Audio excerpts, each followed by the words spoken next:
جی بسم اللہ الرحمن الرحیم۔ سورہ نازعات کا ہم مطالعہ کر رہے تھے۔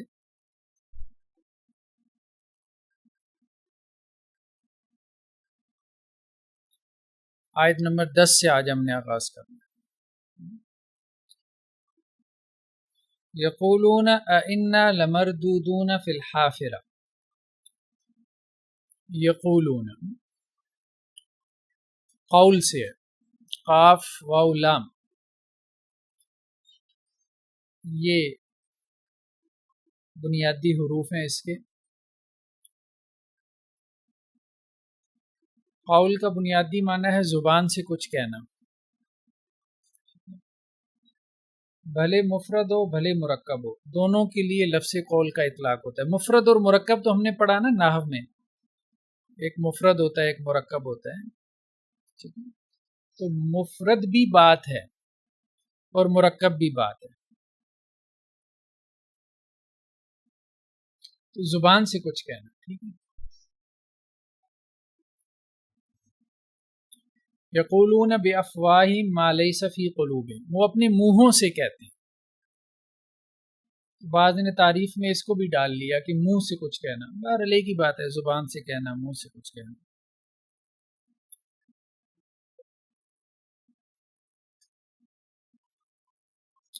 بعض اوقات قرآن مجید میں یہ لفظ جو ہے صرف سوچ اور خیال میں بات کرنے کے لیے بھی استعمال ہوا ہے۔ ایک ہے نا ہم زبان سے بات کرتے ہیں، اس کو کیا کہتے ہیں؟ جسے ہم خود کلامی کہتے ہیں۔ انسان بعض اوقات اپنے نفس میں کلام کر رہا ہوتا ہے نا، گفتگو کر رہا ہوتا ہے، تو اس کے لیے بھی یہ لفظ استعمال ہوا، یعنی اپنے ہونٹوں کو حرکت نہ دے، اپنی زبان کو حرکت نہ دے، پھر بھی یہ لفظ جو ہے وہ اس کا اطلاق ہو جاتا ہے۔ وَيَقُولُونَ فِي أَنفُسِهِمْ،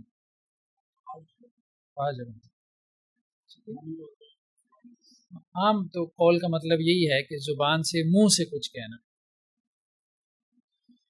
جیسے وَيَقُولُونَ فِي أَنفُسِهِمْ، وہ لوگ اپنے جیوں میں کہتے ہیں، لولا يُعَذِّبُنَا اللَّهُ، اللہ ہمیں عذاب کیوں نہیں دیتا، مطلب منافقین کی بات ہو رہی ہے، اپنے دل ہی دل میں یہ بات کہتے ہیں یا خیال کرتے ہیں۔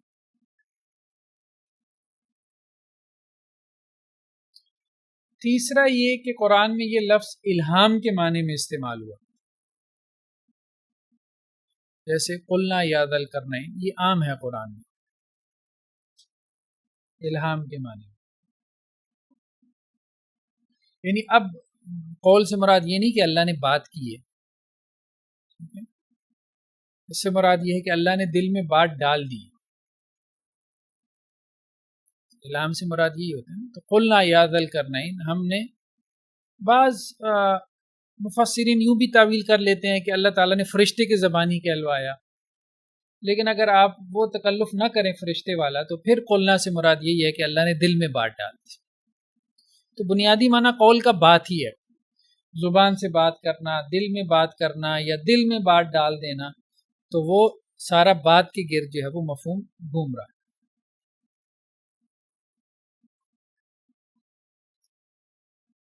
قرآن میں ایک اور جگہ پہ یہ باب تفاعل سے استعمال ہوا ہے، تفعل، تفعل میں جب جائے گا تو یہ کیا بنے گا؟ تقول، اس کا مطلب یہ ہے کہ بات بنا لینا، بات بنا لینا، جسے ہم کہتے ہیں بات گھڑ لینا، بات بنا لینا۔ ام یقولون تقولہ، یہ مشرکین یہ کہتے ہیں کہ نبی کریم صلی اللہ علیہ وسلم نے بات بنا لی ہے، یعنی یہ قرآن جو ہے وہ اپنی طرف سے بنا کر لے آئے، یہ کہتے تھے۔ بل لا یؤمنون، لیکن قرآن یہ کہہ رہا ہے کہ نہیں، اصل بات یہ ہے کہ وہ ایمان نہیں لانا چاہتے، اس لیے ایسی بات کر۔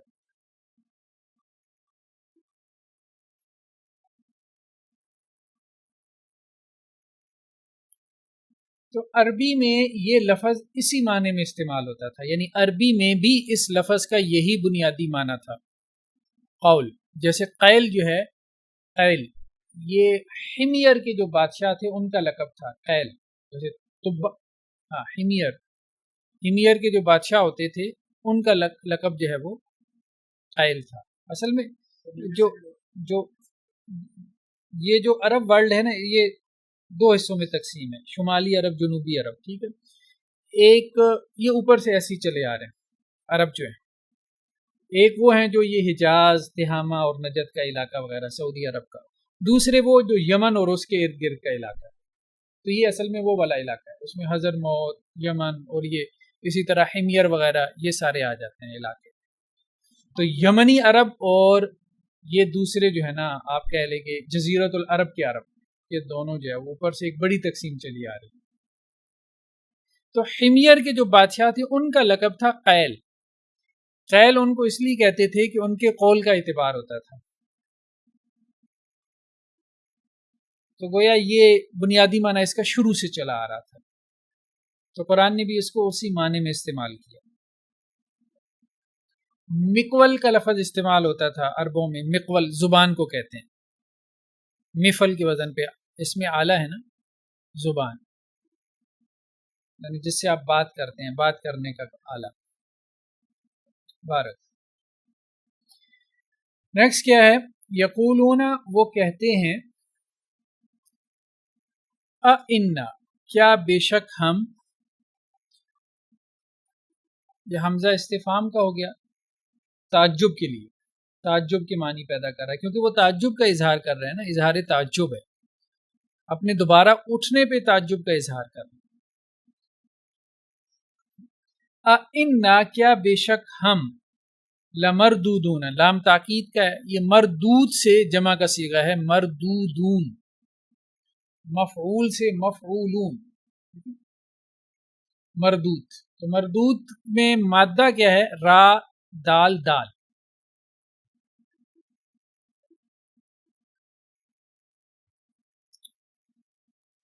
تو اس مادے کا بنیادی معنی ہے کسی شے کا خود یا اس کی حالت، یعنی وہ خود جو اس کی ذات ہے، وہ شے ہے، وہ پھر جائے یا اس کی حالت پھر جائے، دونوں میں سے کسی کے اوپر بھی اس کا اطلاق ہو جاتا ہے.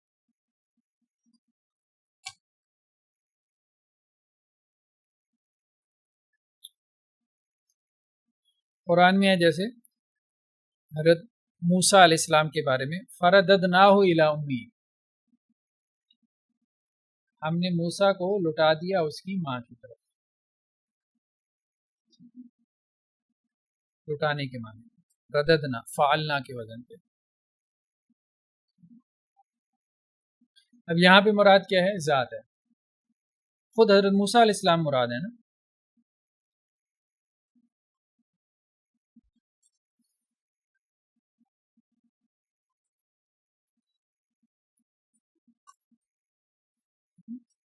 فرددناہ الی امی، ہم نے موسیٰ کو لٹا دیا اس کی والدہ کی طرف. کئی تقررائن ہو، تاکہ اس کی آنکھیں جو ہے وہ ٹھنڈی رہیں.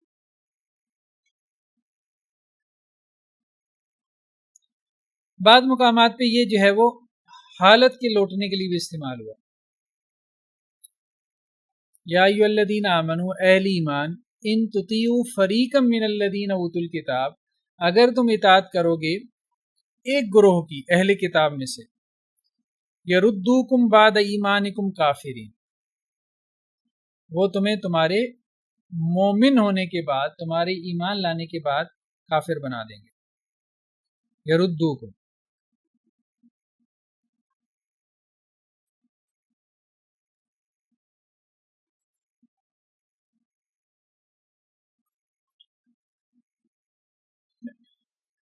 حتی یردوکم عن دینکم. ٹھیک ہے، دیکھیں نا یہاں پہ یہ حالت ہے، یردوکم، وہ تمہیں لٹا دیں گے، بعد ایمانکم، تمہارے ایمان کے بعد، کافرین. حالت جی کیا؟ اچھا یہ شیئر نہیں ہو رہا.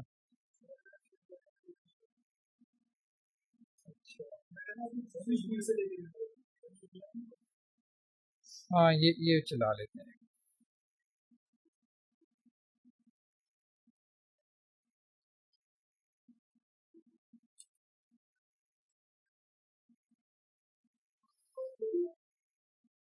اب دیکھیں ہو رہا ہے.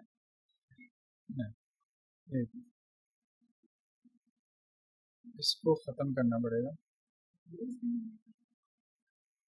ہاں 2 اسکرین.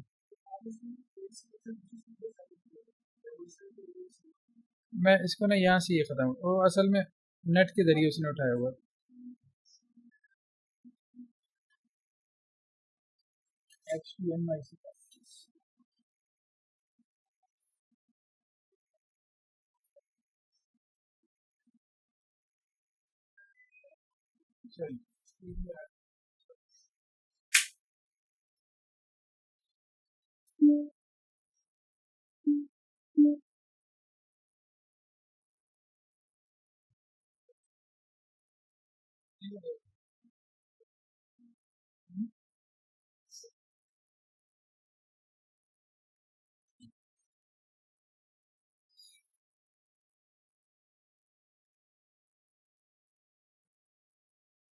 ہاں یہ چلا دیں اسی بس ٹھیک.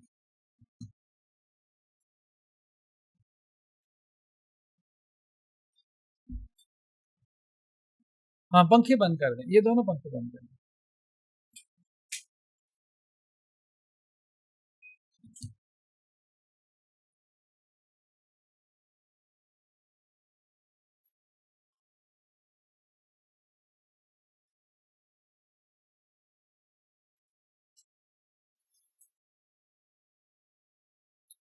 تو انا لمردودون فی الحافرہ، ٹھیک ہے.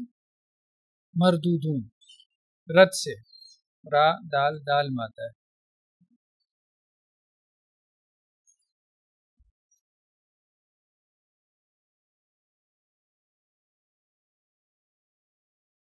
اسی سے لفظ ارتداد بھی ہے، اسی مادے سے ارتداد کا لفظ.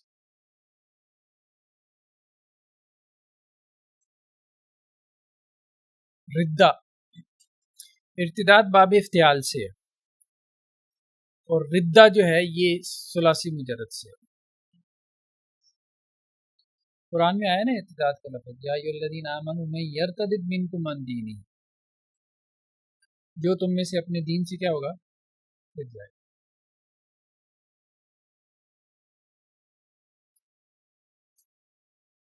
تو ارتداد کہتے ہیں جس رستے سے آیا اسی پر واپس پلٹ جائے.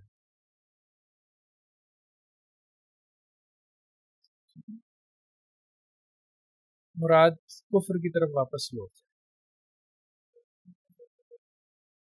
ہاں وہ جو ہے نا انہوں نے یہ کہا نا کہ یہ پہلا لفظ عام ہے. ہاں پہلا لفظ یعنی باب افتعال سے یہ عام ہے، ٹھیک ہے. جیسے حضرت یوسف علیہ السلام کے لیے آتا ہے نا فرتد بصیرا، قرآن نے کہا.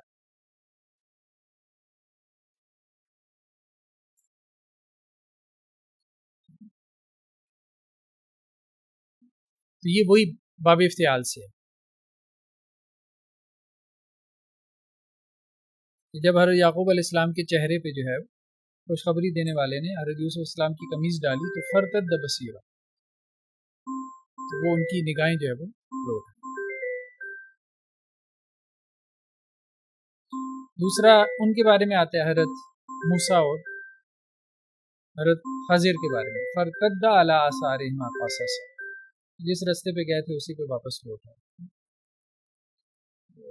یہ اس معنی میں استعمال ہوتا ہے. تو ارتداد کا لفظ عام ہے، کہنے کا مقصد ہے اس سے مراد کفر کے رستے پہ لوٹنا بھی ہو سکتا ہے یا کسی اور رستے پہ لوٹنا بھی ہو سکتا ہے جس سے آپ آئیں، وہ ضروری نہیں کفر کا رستہ. لیکن ردہ جو ہے یہ ایک اصطلاح ہے، اور اصطلاحاً اس سے مراد کیا ہوتا ہے کہ کفر کے رستے پہ لوٹنا.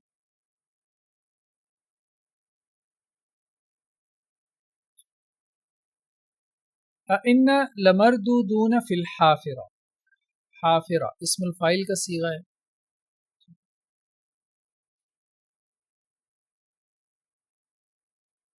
حافرہ مادہ ہے.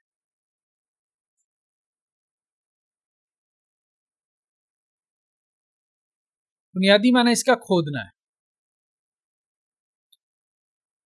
بلکہ حفر اس مٹی کو کہتے ہیں جسے گڑھے سے نکالا جاتا ہے،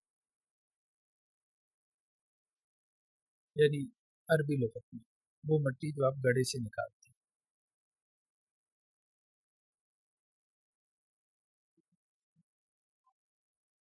یہ اصل میں کوئی چیز مجھے نہ مل نہیں رہی تھی، تو پھر میں نے خود ہی لکھنا شروع کر دیا مختلف کتابوں سے۔ میں نے سوچا اسی بہانے جو ہے نا لغات القرآن مرتب کر دوں۔ اردو میں نہیں ہے لغات القرآن، کوئی اچھا کام نہیں۔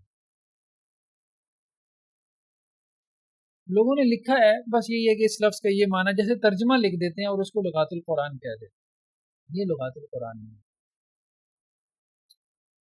عربی میں اچھا کام ہے، جیسے امام راغب کی ہے بہت اچھی، لیکن اس کی بھی تہذیب کی ضرورت ہے بہت حد تک۔ پھر لغات القرآن پہ اہل تشیع نے کام کیا۔ آج صبح میں ایک کتاب دیکھ رہا تھا ان کی،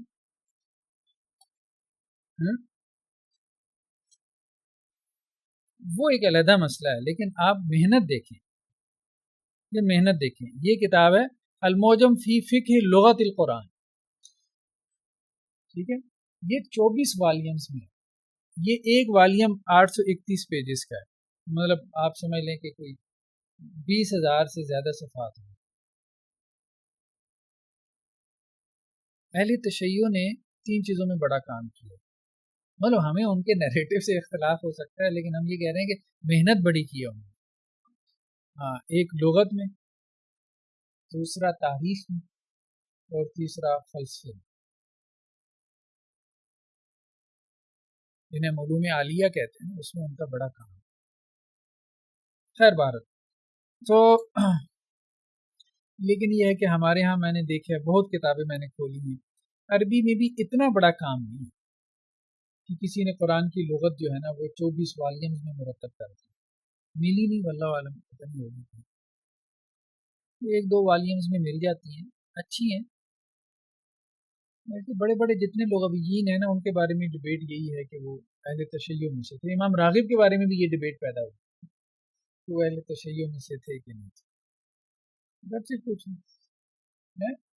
یہ ایک پوری لجنہ ہے، ایران سے پبلش ہوئی ہے، ایک لجنہ ہے، کوئی تقریباً اس میں 13 کے قریب ان کے ریسرچرز ہیں جو مستقل ہیں، جو غیر مستقل ہیں وہ اس کے علاوہ۔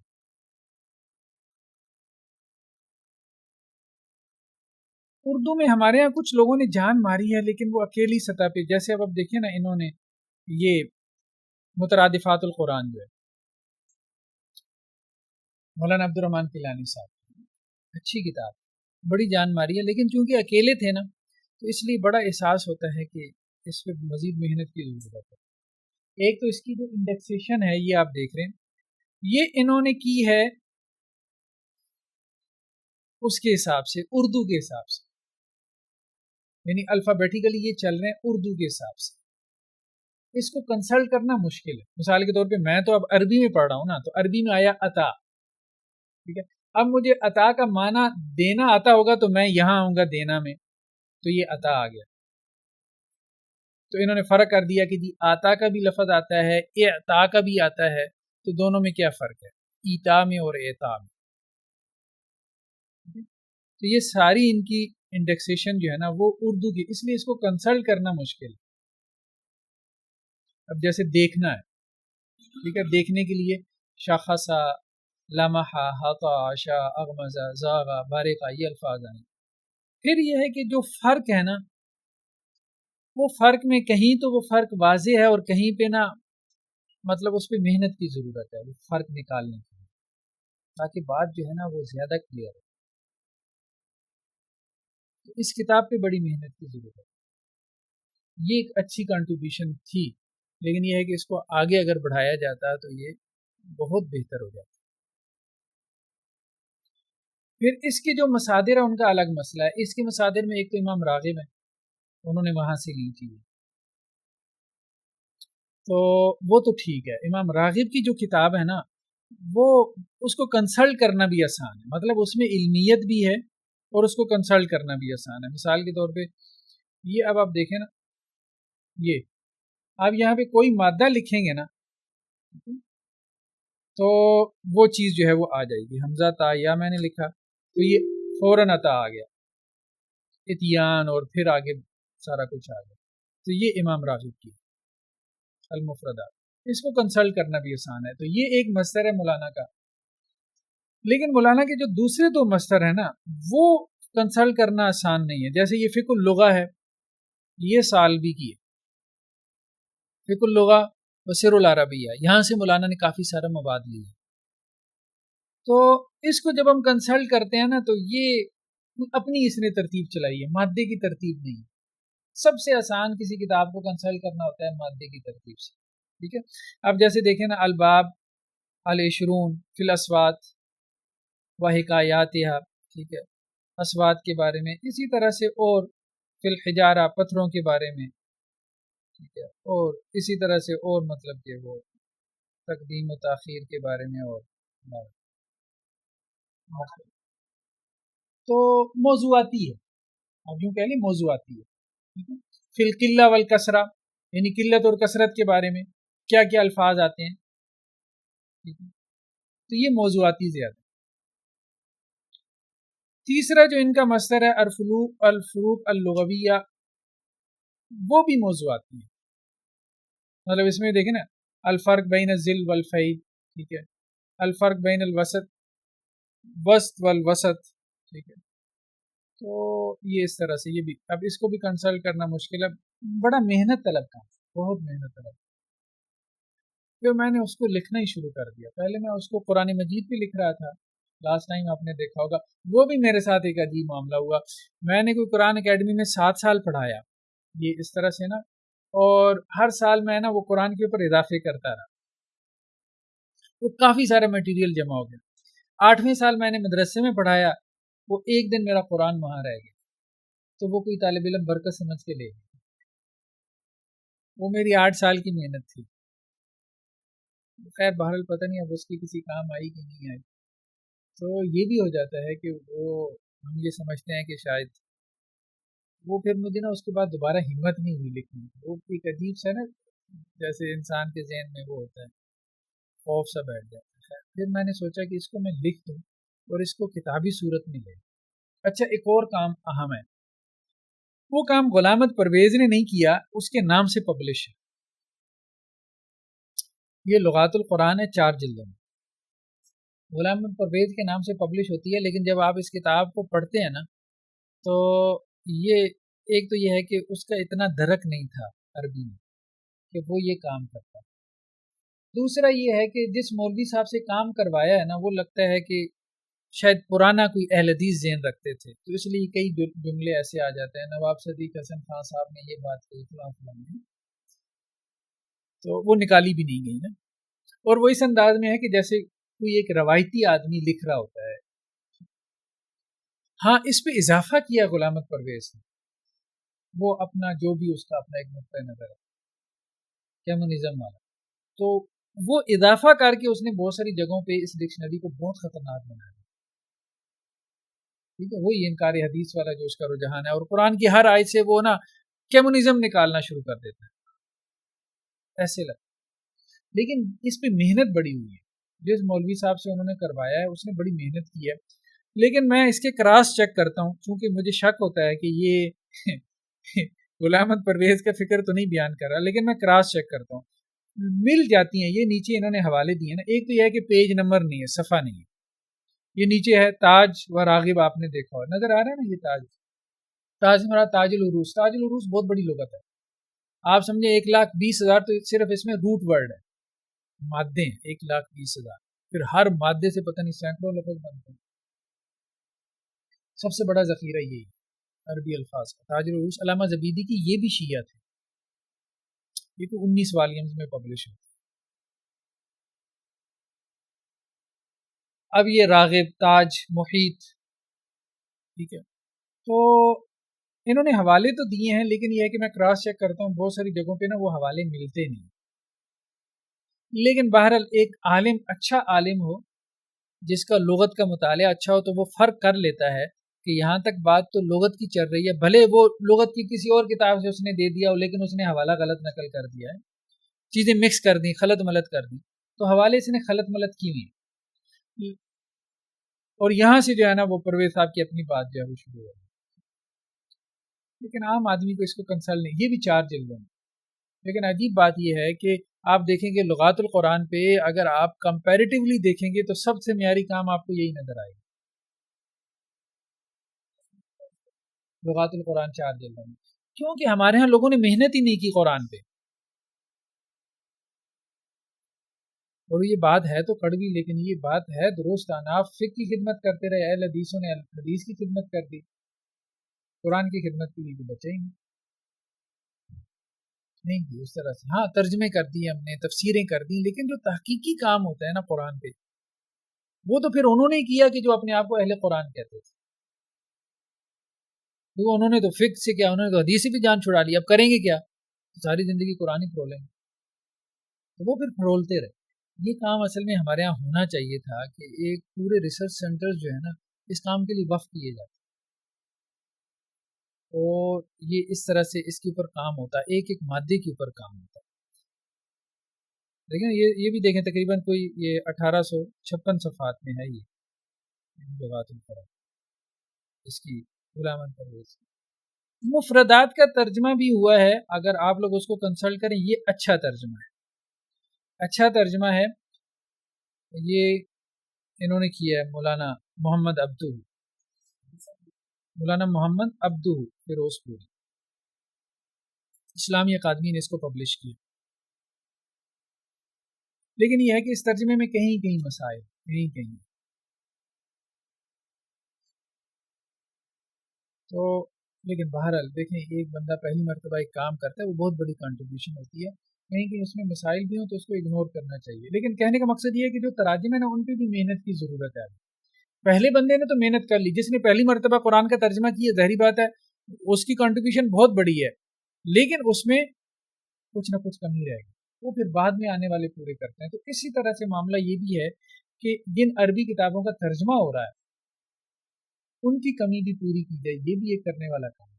اب اس میں کئی ایک ایسے محاورات ہیں، میں نے ابھی بعض دیکھے ہیں، لیکن یہ ہے کہ پہلے تو ہمیں اپریشیٹ کرنا چاہیے کہ بہت بڑا کام ہے.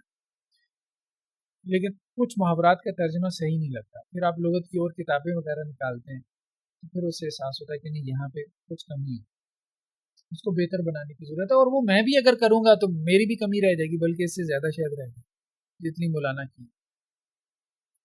تو یہ ساری چیزیں جب میں نے دیکھی تو پھر میں نے یہی سوچا کہ نہیں اس پہ نا ایک میں اس پہ جو قرآن پہ دیکھتا ہوں بہتر ہے اس کو میں ورڈ میں لکھنا شروع کر دوں، بعد میں اس کو پبلش کر دوں.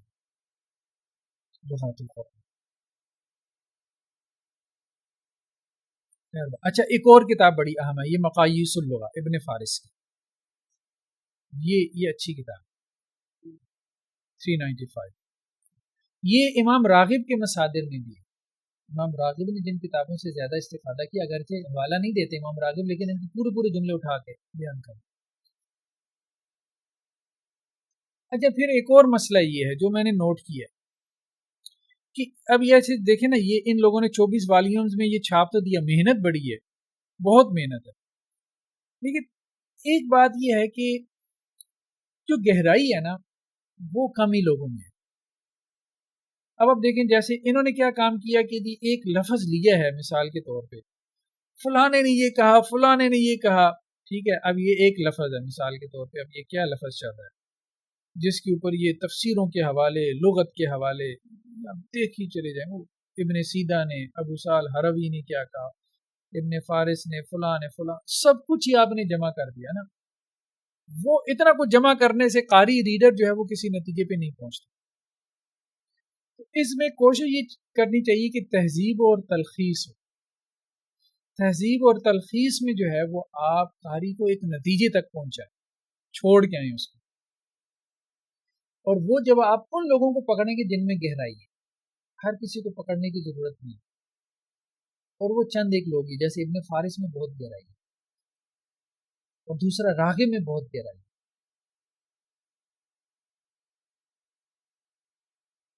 یہ تو ایسے لوگ تھے نا جو پوری اپنی ایک طرح سے ریسرچ میتھڈالوجی دینے والے لوگ تھے. خیر بارہ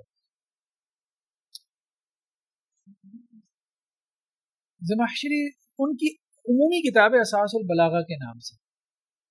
اساس البلاغہ میں انہوں نے یہ کام کیا ہے کہ انہوں نے جو ہے نا وہ مجاز کو بڑی اہمیت دی، یعنی لفظ کا جو مجازی استعمال ہے نا، ایک ہے لفظ کا لغوی استعمال اور ایک ہے اس کا مجازی استعمال، جسے آپ کیا کہتے ہیں روزمرہ کا استعمال ہم جیسے کہہ دیتے ہیں، وہ لغت کے ساتھ ساتھ مجاز کو بڑا اہمیت دیتے ہیں۔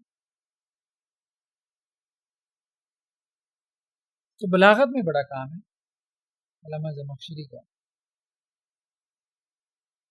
تو ہم یہ کہہ رہے تھے کہ حفر جو ہے اس کا بنیادی معنی کیا ہے؟ کھودنا، اور حفر اس مٹی کو بھی کہتے ہیں جسے گڑھے سے نکالنا،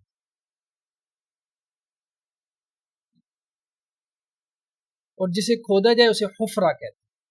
جیسے قرآن میں کیا ہے وَكُنْتُمْ عَلَى شَفَا حُفْرَةٍ مِّنَ النَّارِ، اور تم جو ہے وہ آگ کے ایک گڑھے پر تھے،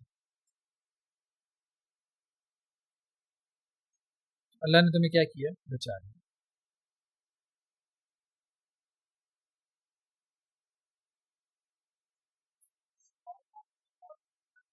ہاں کنارے کے۔ اسی طرح ایک فریز استعمال ہوتا ہے حافر الفرس، گھوڑے کے سم کو کہتے ہیں۔ کیوں کہتے ہیں؟ کیونکہ گھوڑا جب دوڑتا ہے تو وہ بھی ایک طرح سے مٹی اڑاتا ہے،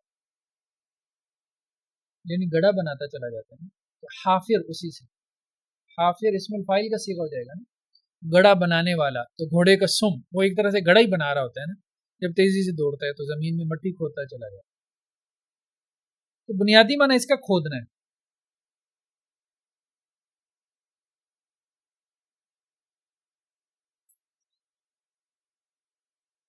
دوسرا اس کا معنی یہ کیا جاتا ہے کہ رستہ جس پر انسان اپنے نشان چھوڑتا چلا جائے۔ اب دیکھیے نا کہاں اس کو لنک کیسے کر رہے ہیں، بنیادی معنی کھودنا ہے۔ کھودنا بھی بیسیکلی کیا ہے؟ نشان ہے، ٹھیک ہے؟ جیسے گھوڑا ہے نا، وہ اب کھودتا چلا جا رہا ہے تو وہ نشان چھوڑتا چلا جا رہا ہے اس رستے سے آ، تو اسی سے جو ہے انسان جس رستے پہ نشان چھوڑتا چلا گیا ہو، ٹھیک ہے، اسی پہ جب واپس آئے تو اس کے لیے بھی یہ لفظ استعمال ہوتا ہے۔ جیسے عربوں میں محاورہ کیا ہے؟ راجع علی حافرتہ، کہ وہ اپنے رستے پر واپس آیا۔ کون سے رستے پہ؟ جس پہ وہ چل کے آیا تھا۔ حافرہ اس معنی۔ تو اب یہ جو آیت ہے اس کا معنی کیا ہوا؟ ہاں جی، اِنَّا لَمَرْدُودُونَ فِی الْحَافِرَةِ، وہ یہ کہتے ہیں کیا بے شک ہم لازماً لوٹائے جائیں گے فی الحافرہ، ٹھیک ہے، اسی رستے پر جس پر ہم آئے، یعنی پچھلی حالت پر۔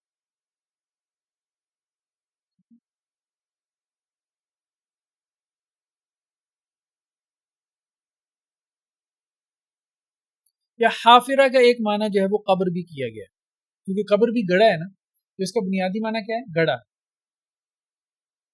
کھودنا ہے نا، اسی سے حفرہ گڑھے کو کہتے ہیں۔ تو حافرہ کو بعض لوگوں نے گڑھے کے معنی میں لے لیا، تو گڑھے سے مراد قبر کا گڑھا۔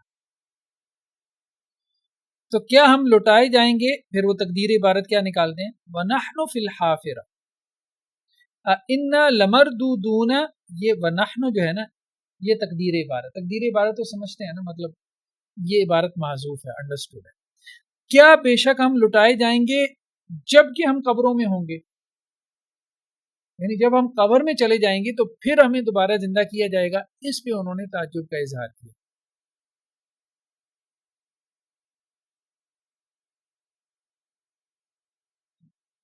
تو پہلا معنی کر لیں، دوسرا معنی کر لیں، یعنی حافرہ سے مراد قبر کا گڑھا لے لیں، یا حافرہ سے مراد جو ہے جس رستے پہ انسان چل کر آیا وہ مراد لے لیں، یعنی پہلی حالت پر واپس آنا، پہلی حالت مراد دوبارہ زندہ ہونا، یعنی مرنے کے بعد کیا دوبارہ ہم پہلی حالت میں واپس آ جائیں گے، دوبارہ زندہ ہو جائیں گے، تو یہ وہ کہنا چاہیے۔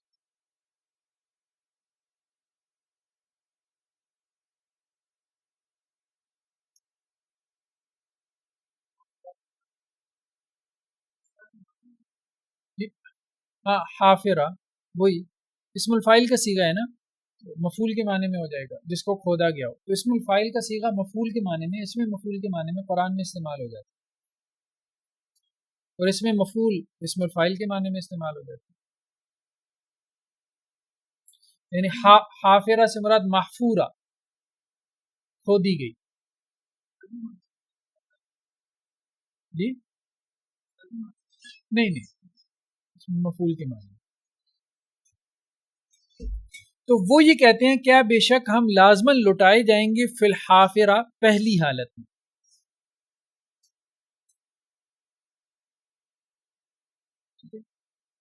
یعنی مرنے کے بعد کیا ہم پہلی حالت میں لٹائے جائیں گے، یعنی پہلی جیسی زندگی ہمیں ملے گی.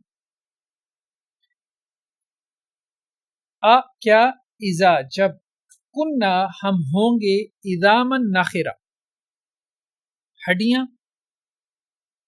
کھوکھلی، وہ سیدھا ہڈی، اذام عظم کی جمع اذام، عین ضا میم مادہ ہے.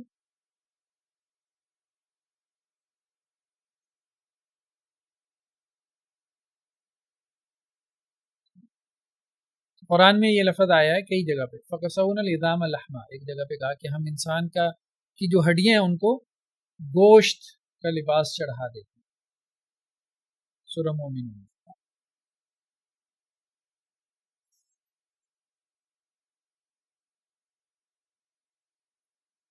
تو اس کا بنیادی معنی جو ہے وہ موٹا ہونا، موٹائی ہے کسی چیز کی.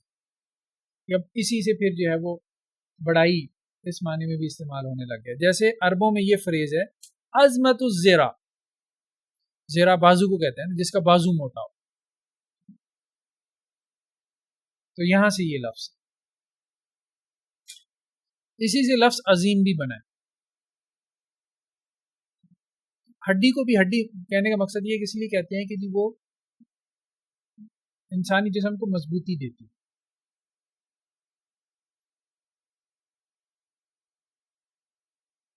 عظیم کا لفظ جو ہے وہ محسوس اور معقول دونوں کے معنی میں استعمال ہوا ہے. یہ بات سمجھ میں آ رہی ہے نا؟ محسوس اسے کہتے ہیں کہ جس کا حس سے ادراک ہو، حس سے ادراک، حواس خمسہ سے. معقول اس کو کہتے ہیں کہ جو عقل سے معلوم ہے. فکان کل فرقن کا تعود العظیم، یہ کس کے بارے میں آیا ہے؟ وہ حضرت موسیٰ علیہ السلام جب لے کے نکلے ہیں نا، بحر کلزم کو پار کیا تو وہ درمیان میں سے پانی پھٹ گیا، تو پھر اس پہ قرآن نے کہا کہ ہر جو وہ پانی کا حصہ تھا وہ ایسے کھڑا ہو گیا جیسے کوئی بہت بڑا پہاڑ ہو. اب یہ حصی ہے. التعود العظیم، یہاں جو عظمت ہے یہ کیا ہے؟ یہ حصی ہے. تعود کی جو عظمت ہے یہ حصی ہے، یعنی حواس سے آپ اس کا مشاہدہ کر سکتے ہیں. اور وہ جو ہم نے سورہ نبا کے شروع میں پڑھا تھا، اما یتساءلون، کس چیز کے بارے میں سوال کر رہے ہیں؟ عن النبأ العظیم، ایک بڑی خبر کے بارے میں. تو یہاں نبا کی جو عظمت ہے یہ حصی نہیں ہے، یہ معقول ہے. حواس سے اس کا ادراک نہیں ہو رہا، لیکن عقل سے آپ یہ معلوم کر سکتے ہیں کہ یہ خبر بہت بڑی ہے، یعنی قیامت کی خبر.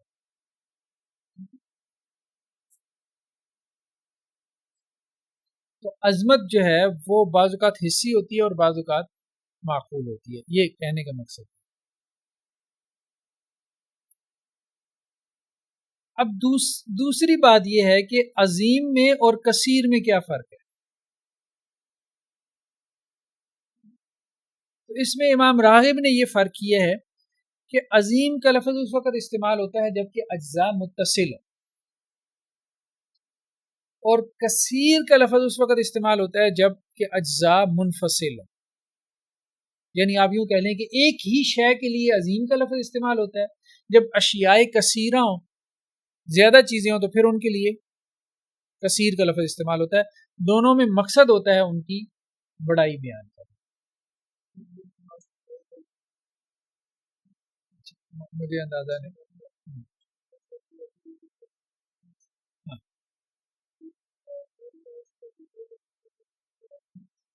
جیسے اب یہاں پہ انہوں نے مثالیں دی دو امام راغب نے، جیشن عظیم، ٹھیک ہے، اور مال عظیم، یہ ٹھیک نہیں. ہاں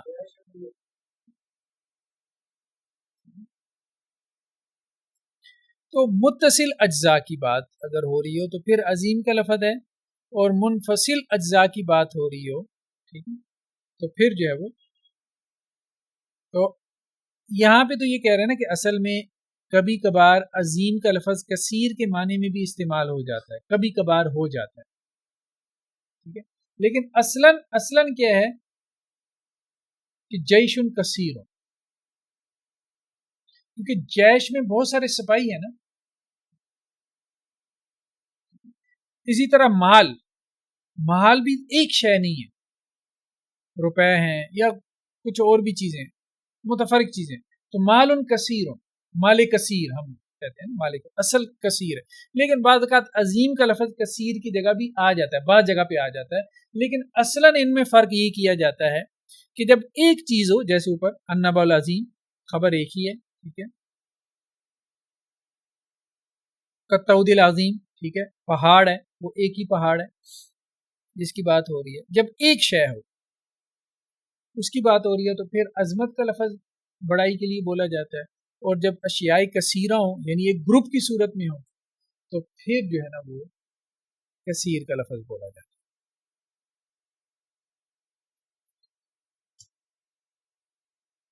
نیکسٹ کیا ہے، اذا کننا اذامن، اذام تو عظم کی جمع ہوگی، کیا جب ہم ہو جائیں گے ہڈیاں، ناخیرہ، نون خا را مادہ ہے،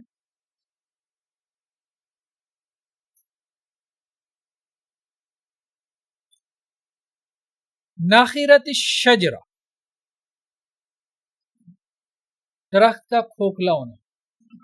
جب درخت ایسے کھوکھلا ہو جائے کہ اس کے اندر سے ہوا نکلے اور آواز پیدا کرے تو اس کو کہتے ہیں ناخیرت الشجر.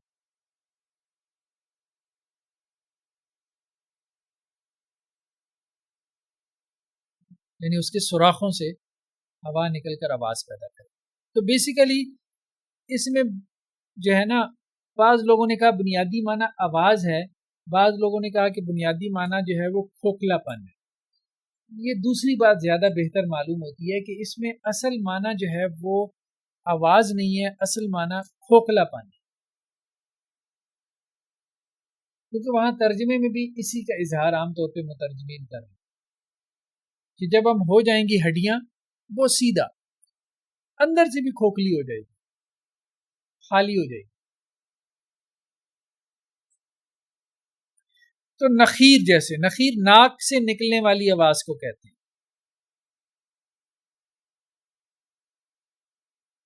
کیونکہ ناک بھی ایک طرح سے اس میں بھی کھوکھلا پن ہے نا، سوراخ. اور منخر نتنوں کو کہتے ہیں جہاں سے آواز نکلتی ہے، وہی مادہ وہی ہے نون خارا. اور نخور اس اونٹنی کو کہتے ہیں جو اس وقت تک دودھ نہ دے جب تک کہ اس کے نتنوں میں انگلی ڈال کر سہلایا نہ جائے. عربوں میں کوئی ہوگا، اب ہمیں نہیں پتا، لیکن یہ ہے کہ کچھ اونٹنیاں جو ہے وہ ان کے نتنوں میں انگلی ڈال کے پہلے ان کو سہلاتے تھے، پھر وہ دودھ دیتی تھی، اس کو نخور کہتے تھے. اور ناخر جو ہے وہ خراٹے لینے والے کو کہتے ہیں، ما بالدار ناخر، گھر میں کوئی خراٹے لینے والا نہیں. تو بنیادی معنی اس کا جو ہے وہ کھوکھلا پن، جو ہمیں لغت سے ملا، اور اسی معنی میں مترجمین نے پھر اس کو استعمال کیا.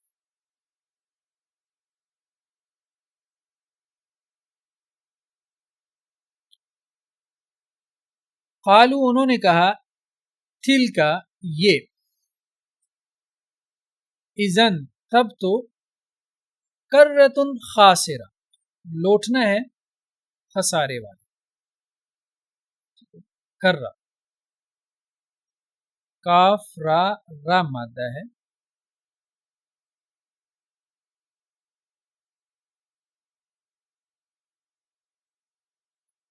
بنیادی معنی ہے پلٹانا یا پھیر دینا. ایک فریز استعمال ہوتا ہے عربوں میں الحبل المفتول. الحبل المفتول کہتے ہیں یہ نہیں، یہ یہاں پہ کہاں پہ آ گیا، یہ میرے خیال میں کسی اور جگہ کا تھا، یہاں پہ آ گیا. چلیں بات پلٹانے اور پھیر دینے کے معنی میں. ثم رددنا لکم الکرۃ علیہم،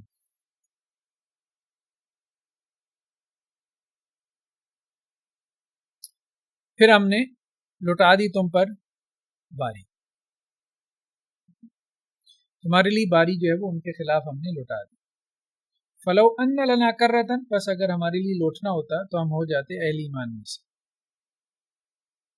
وقال الذین اتبعوا لو ان لنا کرۃ، اور جن لوگوں نے پیروی کی وہ یہ کہیں گے کاش کہ ہمارے لیے لوٹنا ہوتا. لو ان لی کرۃ، بس اسی معنی میں قرآن نے یہ کافی جگہ پہ لوٹنے کے معنی میں استعمال کی. کرکرا، یہ اس مادے سے ہے یہ لفظ کرکرا، کاف را. اونٹ کے سینے کے سامنے کے حصے کے گھومنے کو کہتے ہیں کرکرا. اونٹ جب کھانا کھاتا ہے نا تو کھانا کھاتے ہوئے اس کا جو سامنے کا حصہ کیا ہے، ہاں وہ ایسے ایسے ہلتا ہے نا، تو وہ ایسی ہے جیسے وہ گردش کر رہا ہے، گھوم رہا ہے.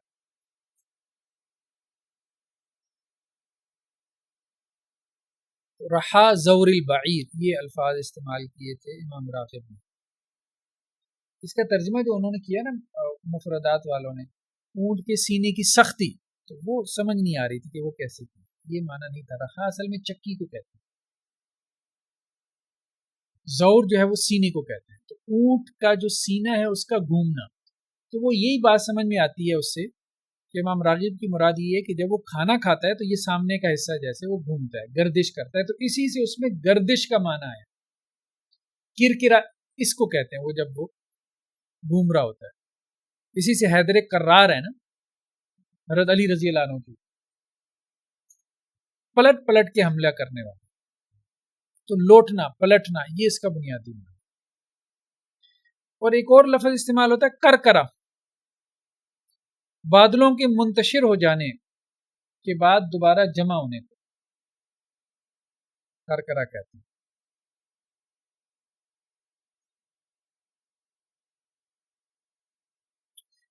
تو گویا لغت میں اس کے بنیادی معنی جو ہے وہ لوٹنے. فَإِنَّمَا هِيَ زَجْرَةٌ وَاحِدَةٌ، سوا اس کے نہیں، وہ ایک ڈانٹ ہوگی. زجرۃ واحدہ، زا جیم را مادہ ہے، اس کا بنیادی معنی ہے ہانکنا یا دور کرنا، یا بعض نے اس کو دھتکارنے کے معنی میں بھی لکھ دیا ہے، لیکن دھتکارنا ہمارے یہاں اردو میں ذرا اچھا لفظ نہیں ہے. دھتکارنے میں نا ذرا حقارت پائی جاتی ہے، اس میں ضروری نہیں کہ حقارت سے آپ کسی کو دور کریں. زجر میں ہاں ڈانٹ ڈپٹ ہو سکتی ہے، ڈانٹ ڈپٹ ہو سکتی ہے، حقارت کا ہونا ضروری. تو آواز سے ہانکنا یا دور کرنا. فالزاجرات زجرا، یہ فرشتوں کے بارے میں آتا ہے، خاص طور پہ شیاطین کو ڈانٹ ڈپٹ کرنے والا.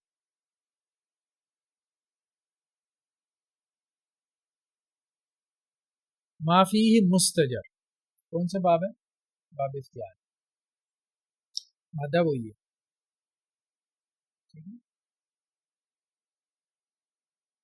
ان کے پاس ایسی خبریں آئی ہیں، اللہ تعالیٰ کہہ رہے ہیں کہ جس میں کیا ڈانٹ ڈپٹ، جو انبیاء خبریں لے کے آتے تھے وہی ساری بات ہے، اس میں ڈانٹ ڈپٹ ہوتی تھی، سیدھے ہو جاؤ. مزدجر باب افتعال سے اس میں مفعول کا صیغہ ہو گیا. وقالو مجنون وازدجر، یہ وازدجر کیا ہو گیا؟ یہ بھی باب افتعال سے، ماضی مجہول افتعل.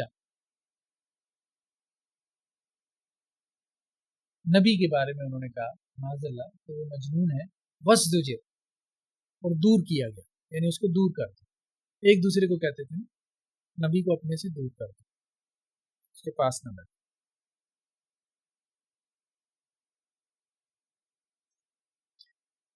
فَإِنَّمَا هِيَ زَجْرَةٌ وَاحِدَةٌ، واحد کی مؤنث واحدہ، تو سوائے اس کے نہیں وہ ایک ڈانٹ ہوگی. تو واو ہا دال مادہ ہے، اکیلے کے معنی میں آتا ہے.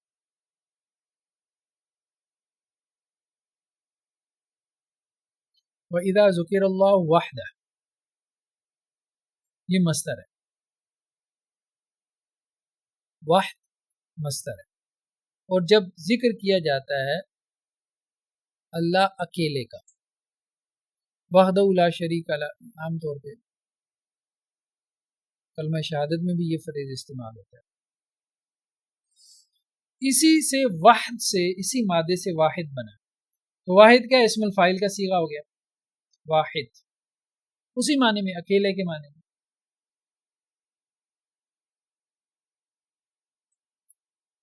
تو عربوں میں یہ محاورتاً یہ کہا جاتا ہے وَهُوَ وَاحِدُ قَبِيلَتِهِ، وہ اپنے قبیلے میں کیا ہے؟ اکیلا. اس معنی میں یہ یکتا کے معنی میں استعمال ہو جاتا ہے، واحد کا لفظ اکیلا، بے مثال، بے نظیر.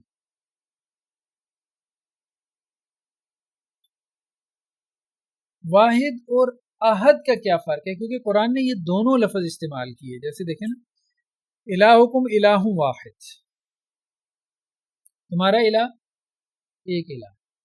قل هو اللہ احد، کہہ دیجیے اللہ جو ہے وہ کیا احد. بعض نے تو کہا کہ یہ مترادفات ہیں، کوئی فرق نہیں ہے، یہ واو جو ہے وہ الف سے بدلی ہے. اور تعلیلات وغیرہ میں ہم دیکھتے ہیں واو کا بدل جانا، یا کا بدل جانا، یہ بہت عام ہے عربی زبان میں.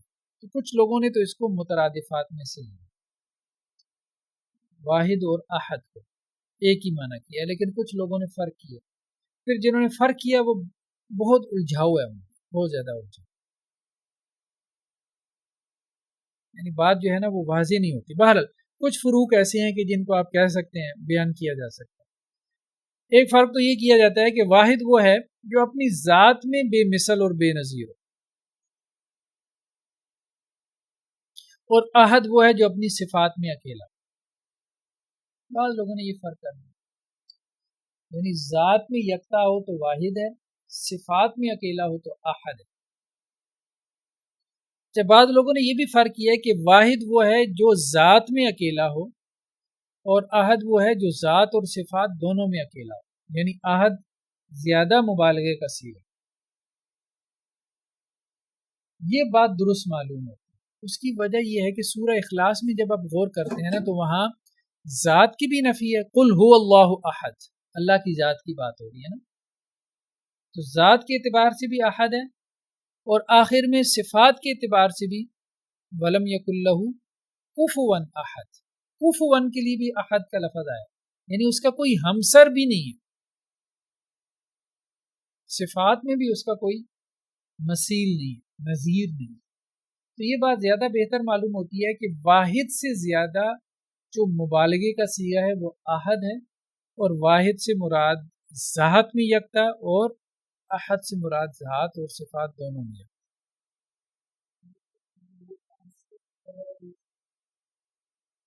بعض لوگوں نے یہ کہا ہے کہ احد جو ہے وہ صرف اللہ کے لیے استعمال ہو سکتا ہے، لیکن یہ بات کمزور ہے کیونکہ قرآن نے احد کا لفظ بہت عام استعمال کیا. ہاں ایک بات اور کہی جا سکتی ہے کہ احد کا لفظ جو ہے نا صرف اللہ کی صفت کے طور پہ استعمال ہو سکتا ہے، کسی اور کی صفت کے طور پہ نہیں. یہ بات کسی حد تک کہی جا سکتی ہے.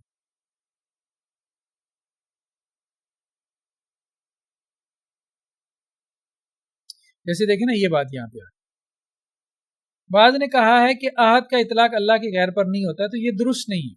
جیسے قرآن میں او جاء احد منکم من الغائط، تم میں سے کوئی ایک جو ہے وہ جب نشیبی جگہ سے آئے، جہاں اللہ تعالیٰ نے وضو کے اور غسل وغیرہ کے احکامات بیان کیے، یا وَإِنْ أَحَدٌ مِّنَ الْمُشْرِكِينَ اسْتَجَارَكَ، اور اگر مشرکین میں سے کوئی ایک تم سے پناہ طلب کرے تو تم اس کو پناہ دو۔ لیکن یہ جو بات ہے نا کہ یہ کہنا درست ہو سکتا ہے کہ اللہ عز و جل کے علاوہ کسی کی صفت کے طور نہیں آتا، یعنی اللہ کے لیے تو آ جاتا ہے بطور صفت، لیکن رجل واحد کہتے ہیں، احد نہیں کہتے، یا درہم واحد کہتے ہیں، احد نہیں کہتے، اگرچہ احد کا مطلب بھی ایک ہی ہوتا ہے۔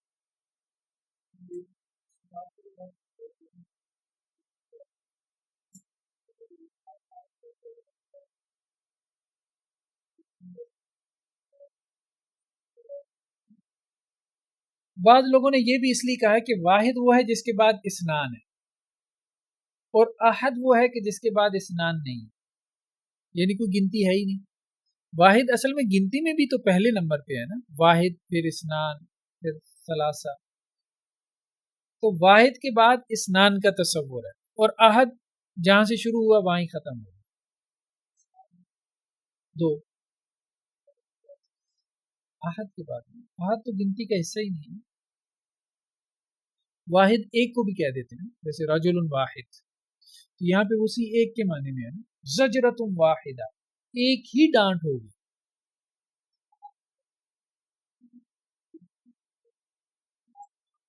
ہاں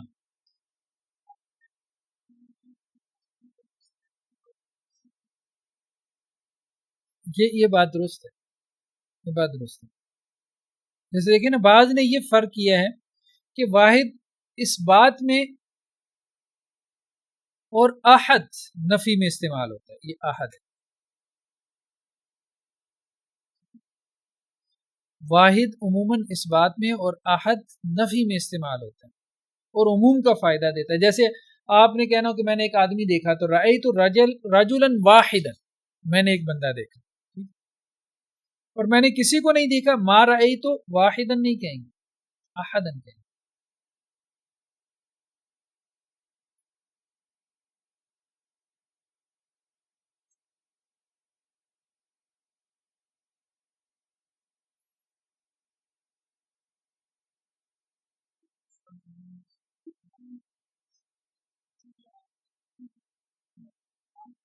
ہاں کوئی عموم کا فائدہ دیتے ہیں نا، وہی بات ہم نے کی کہ احد، ہاں احد نفی میں استعمال ہوتا ہے اور عموم کا فائدہ دیتا ہے۔ احد میں عموم کا فائدہ، کوئی بھی، واحد میں ایک ہی ہوگا۔ ما رأیت تو احدن کا مطلب یہ نہیں کہ میں نے ایک بندہ نہیں دیکھا، مطلب میں نے کوئی ایک بھی نہیں دیکھا،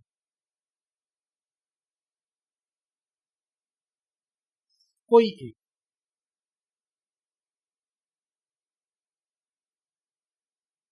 بہرحال اور بھی فرق کیے گئے ہیں، لوگوں نے کیے ہیں۔ اسی سے ایک اور لفظ قرآن نے استعمال کیا، وحید، یہ کیا بن جائے گا؟ صفت ہو جائے گا نا، فاعل کے وزن، یہی مادہ ہے۔ ذرنی ومن خلقت وحیدا، سورہ مدثر میں آتا ہے۔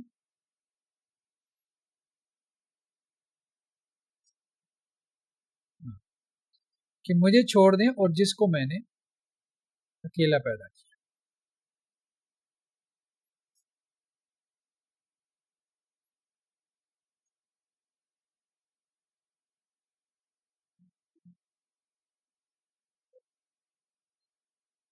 نہیں، اس کے علاوہ بھی ہو سکتا ہے، اس کے علاوہ عام طور پہ صرف مبالغہ بھی ہو سکتا ہے۔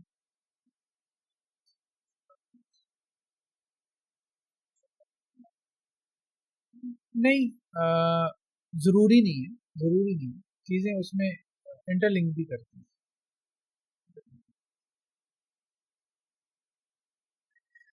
فَإِذَا هُمْ بِالسَّاهِرَةِ،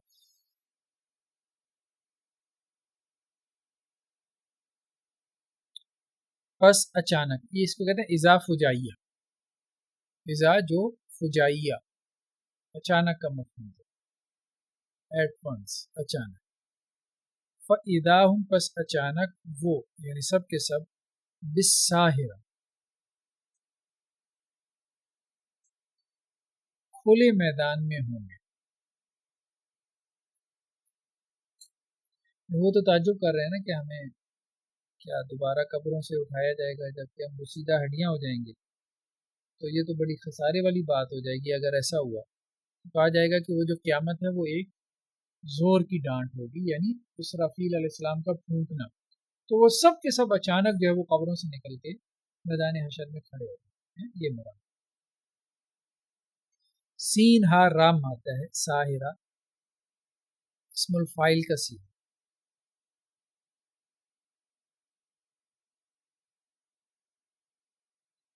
بنیادی معنی کیا ہے؟ رات کو جاگنا.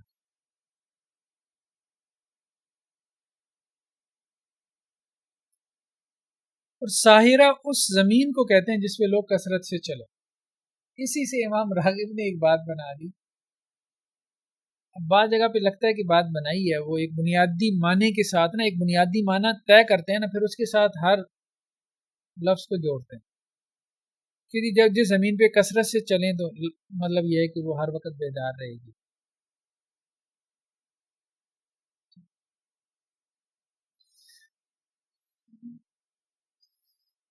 رجل سحرا کم نیند والے شخص کو کہتے ہیں، یعنی جسے رات کو نیند نہ آتی.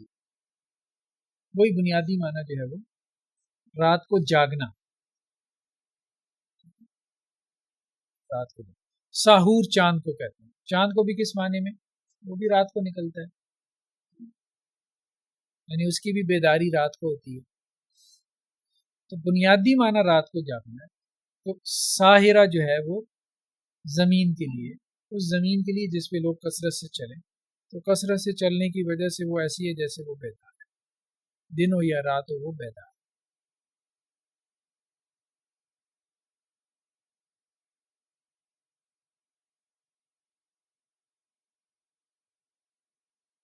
حل عطا کا حدیث موسیٰ، کیا آئی آپ کے پاس موسیٰ علیہ السلام کی خبر؟ عطا، عطا یاتی، حمزہ تا یا مادہ ہے، عطا یاتی. بنیادی معنی کیا ہے؟ آنا.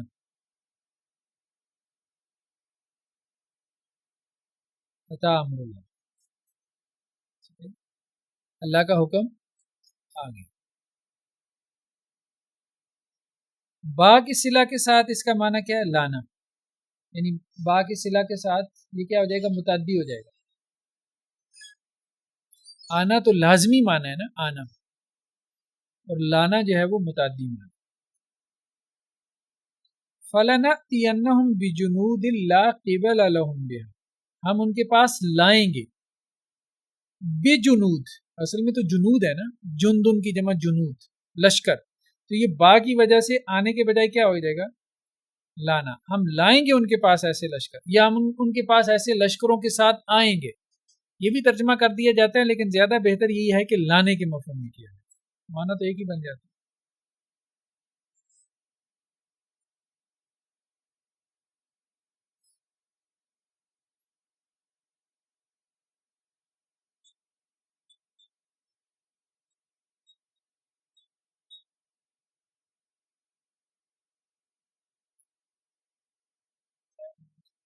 نہیں پڑھی ہے تو لے آؤ، نہیں تو میں نے پی ہے.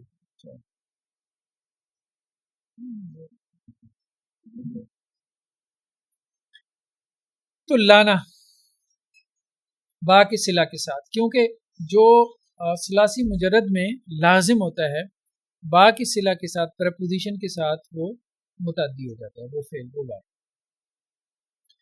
تو اس لیے یہاں پہ جو ہے نا اکثر کیا سارے مترجمین نے غلطی کی ہے یہاں پہ. واللہ عالم کیا وجہ ہے، شاید یہ غلطی عربوں سے چلی آ رہی ہے. پروفیسر حافظ احمد یار صاحب نے ایک بات کی اور وہ بات بالکل صحیح لگتی ہے. یہاں ترجمہ کر دیا جاتا ہے دینا،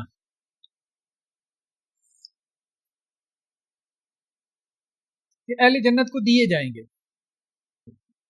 یہ ترجمہ ٹھیک نہیں ہے، کیونکہ با کے صلہ کے ساتھ آ گیا نا عطایاتی، تو لانا اس کا مفہوم بنتا ہے. آنا، آنے کا متعدی جو ہے وہ لانا ہوگا نا، دینا تو نہیں ہوگا. دینا اور دلانا، دینے سے متعدی دلانا بنے گا. یا لینا دینا، یوں کر لیں متعدی. تو ایک مفہوم جو ہے نا وہ ثلاثی مجرد میں ہے، لازم وہی متعدی ہوگا. آنا، اور جب با کا صلہ لگے گا تو پھر اس کا مطلب بنے گا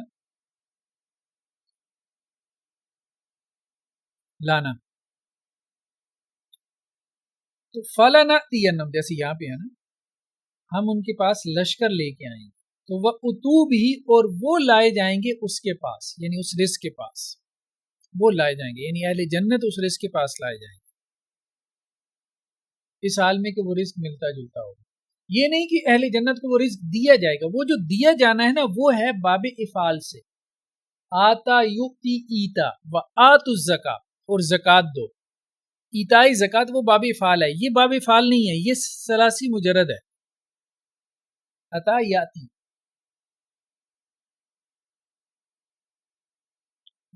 اصل میں تو اوتی یو تھا نا، اوتی یو، اس سے اتو ہو گیا. تو ثلاثی مجرد میں اس کا معنی دینا نہیں، یہاں باب فعال سے اس کا معنی دینا ہے. وآتوا الزکاۃ وہ باب فعال سے. اس کو پھر ایک اور جو ہے نا وہ ہم نے ابواب کے خواص میں یہ چیز پڑھی تھی. باب افعال جو ہے نا، دیکھیں وہ تو خود لازم کو متعدی کر دیتا ہے، ٹھیک ہے، لیکن ہم یہ نہیں کہیں گے کیونکہ لازم معنی تو ہے ہی نہیں لینا عطا میں کہ باب فعال نے آتا یؤتی ایتا میں لازم کو متعدی کیا. نہیں، ہم یہ کہیں گے کہ باب فعال کے جو خواص ہیں ان میں سے ایک خاصہ ہے ابتدا. ابتدا کا مطلب یہ ہوتا ہے کہ باب فعال بعض اوقات ایک معنی جو دیتا ہے وہ ابتدائی طور پر دیتا ہے، وہ ثلاثی مجرد میں ہوتا ہی نہیں ہے. یعنی باب فعال میں ایک روٹ ورڈ آ جانے سے بالکل ایک نیا معنی پیدا ہو جاتا ہے، یہ ابتدا کا مطلب. تو یہاں پہ یہ ابتدا کا خاص ہے ایتاء زکوٰۃ. عطا کا مطلب تو آنا ہے، اور با کے صلہ کے ساتھ وہی لانا ہو جائے گا. وہ تو لینا ہوتا تو پھر دینا ہوتا، معنی بنتا تھا نا. ثلاثی مجرد میں لینا اگر مفہوم ہوتا تو پھر با کے ساتھ متعدی بن کے دینا ہو جاتا، لیکن لینا ہے ہی نہیں. تو حافظ احمد یار صاحب نے یہ نقطہ اٹھایا ہے کہ اگر لازم معنی ہی نہیں ہے ثلاثی مجرد میں تو اس کا متعدی آپ نے با کے صلہ کے ساتھ کیسے بنا دیا؟ یہ ویلڈ پوائنٹ. ساروں نے اصل میں مترجمین نے یہ معنی کیا ہوا ہے دینا، تو یہ غلطی معلوم ہوتی ہے، پتہ نہیں اب یہ کہاں سے آئی. بہرحال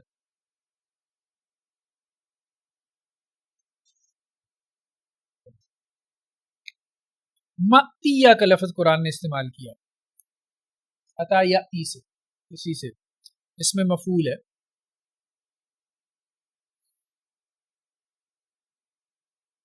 اللہ کا جو وعدہ ہے وہ کیا ہے؟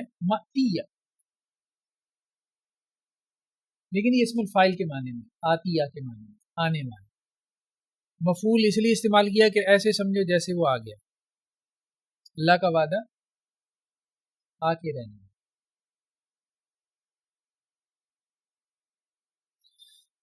تو ہم یہ بات کر رہے تھے کہ یہ باب افعال سے اس کا معنی ہے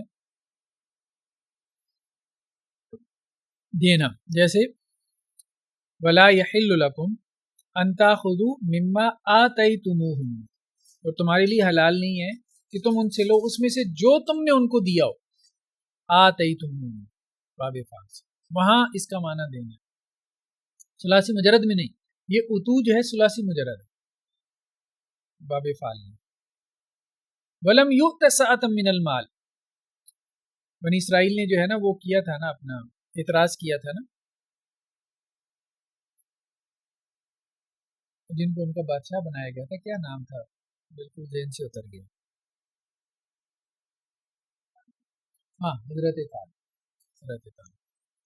اعتراض یہ کیا تھا کہ ولم یؤت سعۃ من المال، تو ان کو جو ہے وہ مال میں سے وسعت نہیں دی گئی. تو یؤتا یہ بھی باب افعال ہے، اس سے مجہول کا صیغہ.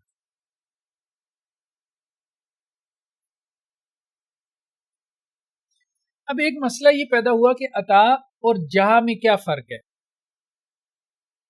عطا بھی آنے کے معنی میں، اذا جاء نصر اللہ، اللہ کی مدد آ گئی. عطا امر اللہ، اللہ کا حکم آ گیا. تو دونوں آنوں میں کیا فرق ہے؟ امام راغب اس طرف گئے ہیں کہ اتیان جو ہے نا، یہ عطایاتی کا مصدر ہے اتیان، یہ سہولت سے آنے کو کہتے ہیں، آسانی سے آنے۔ بہرحال یہ انہوں نے ایک بات لگتا ہے جیسے بنائی ہے، مثال انہوں نے دی ہے سیلاب کی، کہ سیلاب کے لیے یہ لفظ استعمال ہوتا ہے، سیلاب بڑی آسانی سے آ جاتا ہے۔ نہیں جو چیز آئی ہے اس کی سہولت کی بات ہوگی، جیسا کہ سیلاب۔ تو اس لیے امام راغب نے یہ لکھا ہے کہ اس پہ صرف آنے کا مفہوم نہیں بلکہ اس میں باسہولت آنا، لیکن نہیں، اب ایسا لگتا نہیں ہے، خاص طور پہ قرآن کے وہ مقامات جہاں پہ یہ لفظ استعمال ہوا تو وہاں ایسا نہیں لگتا کہ جیسے سہولت کو کوئی بیان کرنا مقصود ہے۔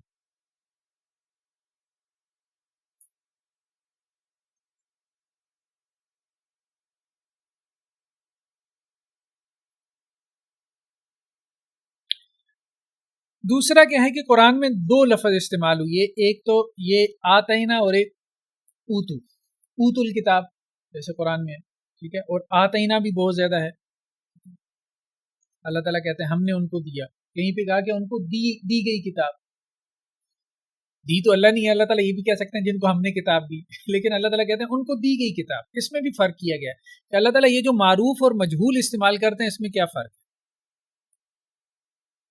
تو بعض لغویین نے کہا ہے کہ معروف اس وقت استعمال کیا جاتا ہے کہ جب اگلا جو ہے نا وہ جو اس کو دیا جا رہا ہے اس پہ رضامند ہے، یعنی وہ خوش دلی سے اس کو قبول کر رہا ہے، اور اگلا اگر خوش دلی سے قبول نہ کر رہا ہو نا تو پھر کہا جو اسے دے دیا، یعنی پھر مجہول کا انداز، یعنی جن کو دی گئی کتاب،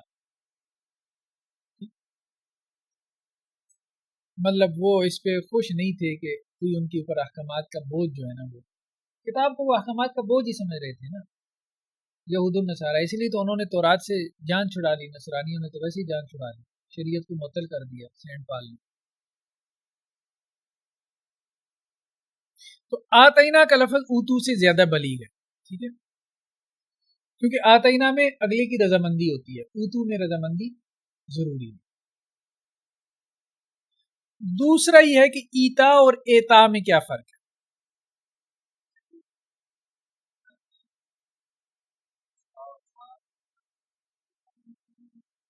وہ آگے آ رہے ہیں اس کو ہم فرق کرتے ہیں۔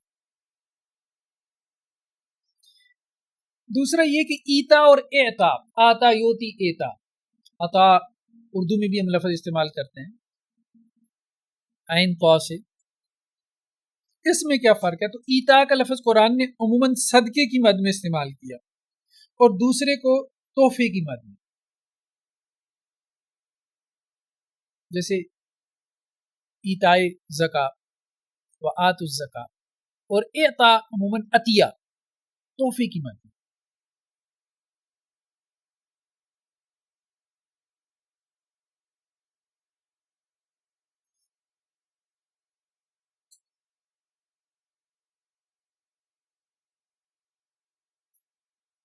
اتی اس نہر کو کہتے ہیں کہ جس سے تالاب میں پانی جا رہا ہو،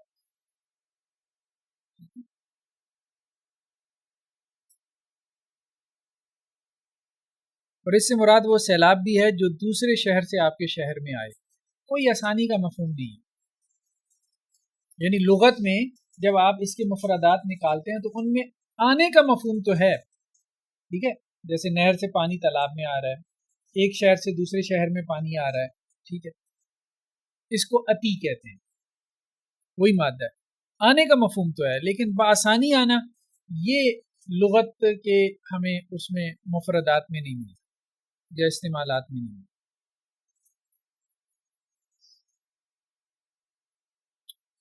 اچھا خیر، اس میں آگے چلتے ہیں، عطا اور جا میں جو فرق ہے، ایک اور جو معنی جو ہمیں قرآن سے ملتا ہے عطا، کوئی کام کرنا، کسی ایک تو ہے نا آنا، اور ایک ہے کوئی کام کرنا۔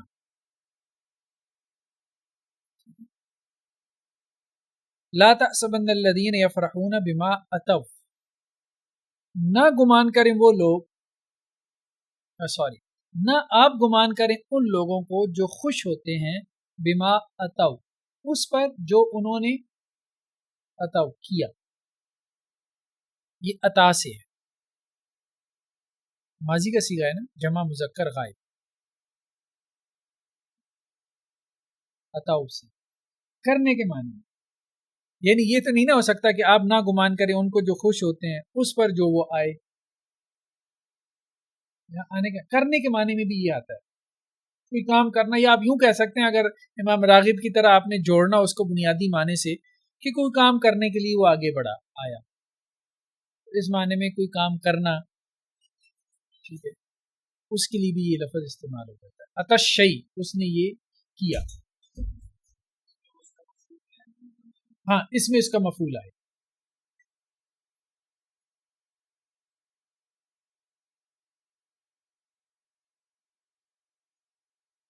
جیسے اتأتون الفاحشۃ، بعض لوگ تو یہ ترجمہ کرتے ہیں نا کیا تم بے حیائی کے پاس آتے ہو، اور بعض یہ بھی ترجمہ کرتے ہیں کیا تم بے حیائی کا ارتکاب کرتے ہو،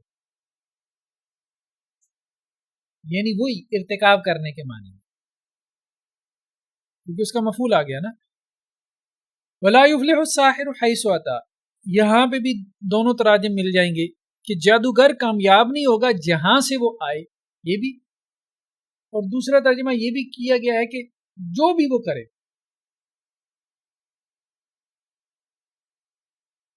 جو بھی وہ کرے، جو کچھ کر کے دیکھ لے کامیاب نہیں ہوگا۔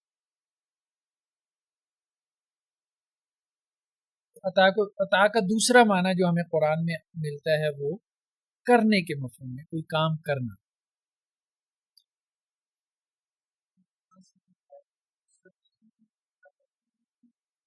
حیثو بھی کئی معنی میں استعمال ہو جاتا ہے نا، ہاں، انا کا معنی میں بھی استعمال ہو جاتا ہے، کیفا کا معنی میں بھی استعمال ہو جاتا ہے،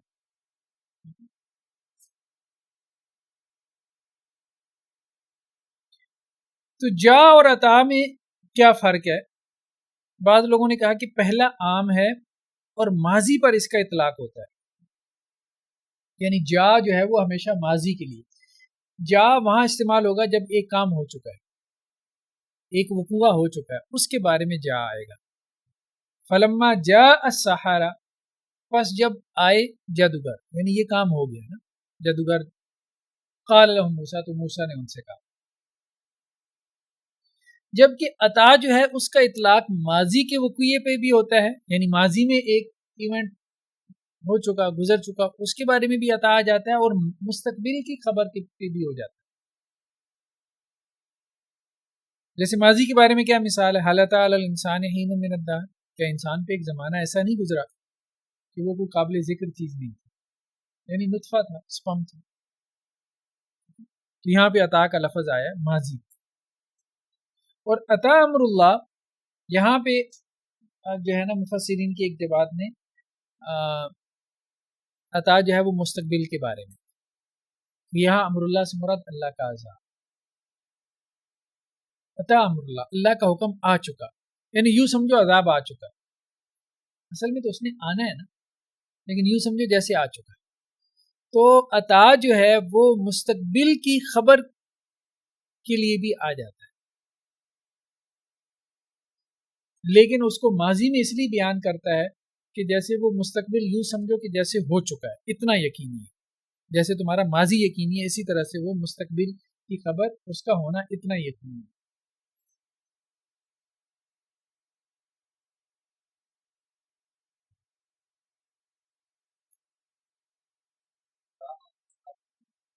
جی نہیں، وہ اذا کے ساتھ، دیکھیں اذا تو ماضی کو جو ہے وہ مستقبل میں لے جاتا ہے نا، اذا جاء نصر اللہ،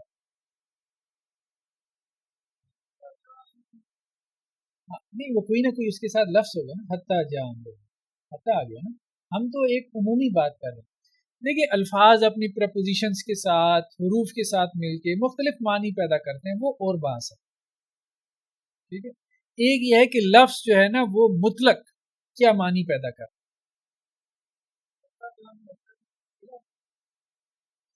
نہیں حتیٰ تو غایت کے لیے آتا ہے نا، یہاں تک کے معنی میں،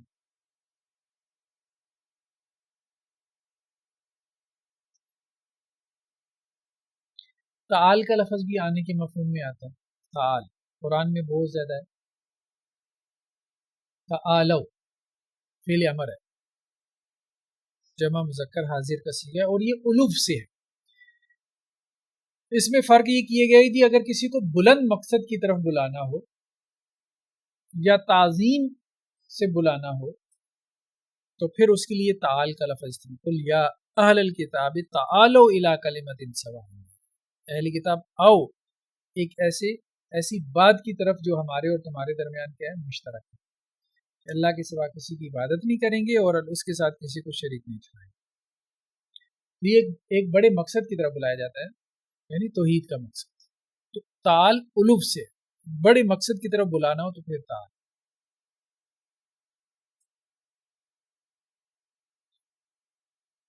یا کسی کو عزت دے کے بلانا ہو تو پھر بھی تعال، یعنی تشریفاً اکراماً کسی کو کہنا، حضرت بیٹھیے۔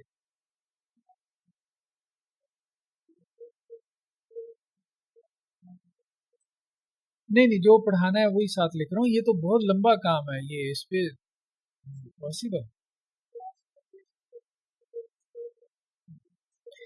نہیں، بہت ٹائم لگتا ہے یہ لکھنے میں نا، ہفتے میں جو بھی ٹائم فارغ ہوتا ہے پھر میں یہی کام کرتا رہتا ہوں۔ اب واحد اور آحد کا فرق کرتے کرتے مجھے تو تقریباً 3 گھنٹے لگ گیا اس کو سرچ کرتے کرتے، اطمینان ہی نہیں ہو رہا تھا، ایک کتاب دوسری کتاب، پھر نیٹ کھولوں، پھر یہ کھولوں وہ کھولوں۔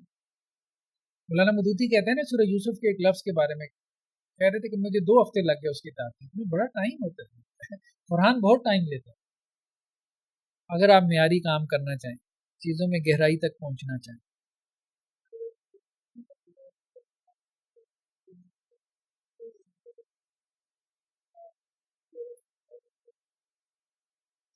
چلیں میں کوشش کرتا ہوں۔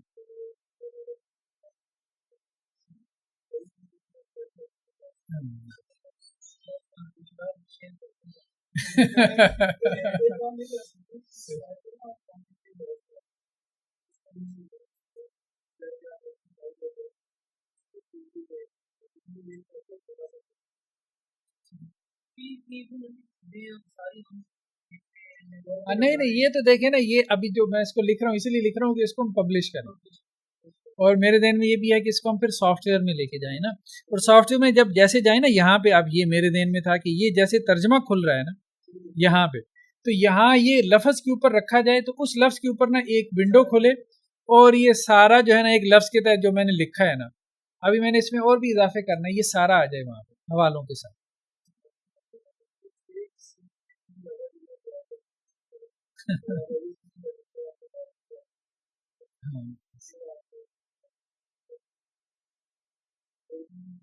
ہے تو مشکل، یہ اصل میں عرفان صاحب نے کہا تھا کہ نہیں ہم بہت آسان آسان پڑھ رہے ہیں، تھوڑا اس کو مشکل کرے مزہ آئے، وہ خود تو آئے کوئی نہیں۔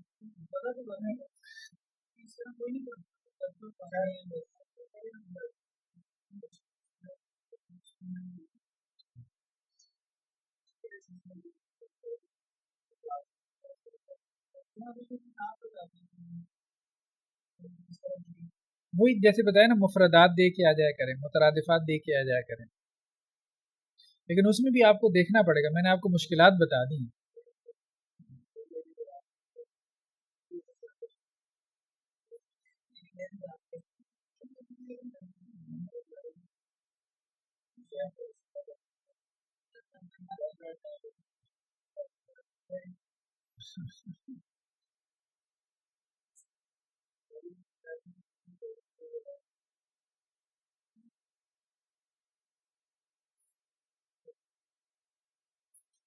لاسٹ ٹائم بھی ہم نے کوئی کتنی 3 لائن ہی پڑھی تھی، 3-4 لائنیں، آج بھی بس یہی ہے۔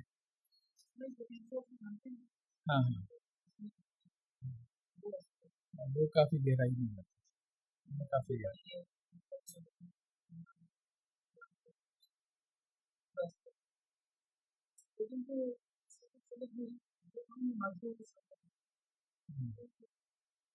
مشکل ہوگی، یہ تو جن کی بنیاد ہو نا ان کو سمجھنا۔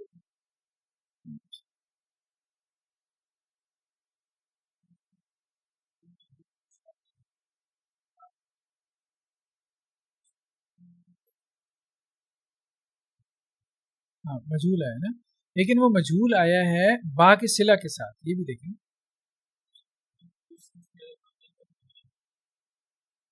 نہیں نہیں آنا نہیں، جب با کا صلہ آ گیا نا، لانا ہو گیا، لائے گئے، وہ لائے جائیں گے. لانے کا تو مجہول ہو سکتا ہے نا، متعدی کا تو مجہول ہو سکتا ہے نا، آنے کا مجہول نہیں ہو سکتا، وہ لازم ہے. لیکن لانا، لانا وہ لے کر آیا، وہ لایا گیا، مجہول تو بن گیا نا. تو وہ یعنی وہ لائے جائیں گے، وہ اہل جنت لائے جائیں گے اس رزق کے پاس. یہ ایسی ہے جیسے اب آپ کہیں نا، دو چیزیں ہوتی ہیں نا. آپ کبھی شادی بیاہ پہ بھی جائیں، ایک تو یہ ہے کہ ٹیبل پہ کھانا آپ کو سرو کیا گیا، اور ایک یہ ہے کہ کہا گیا کہ جی آ جائیں کھانا لگا ہوا ہے، تو آپ کو لے گئے وہ ہیں کھانے والے حال کی طرف. تو دونوں صورتیں ہو سکتی ہیں، قرآن میں دونوں انداز ہمیں ملتے ہیں کہ جنت ان کے پاس لائی جائے گی اور وہ جنت کے پاس لائی جائے گی.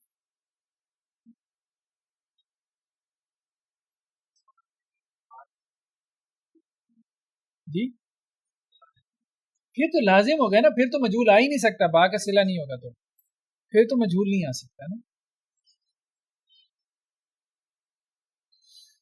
حل عطا کا حدیث و موسیٰ. نیکسٹ ورڈ ہمارے پاس کیا ہے جی؟ حدیث.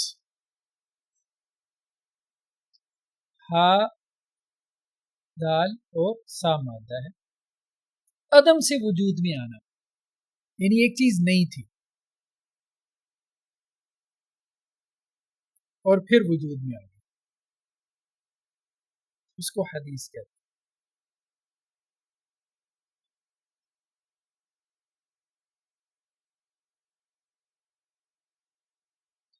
تو حدیث لغت میں نئی بات کو کہتے ہیں.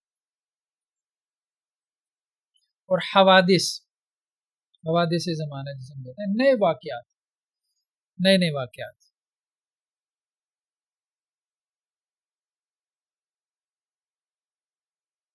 احداث باب فعال سے آ جائے گا.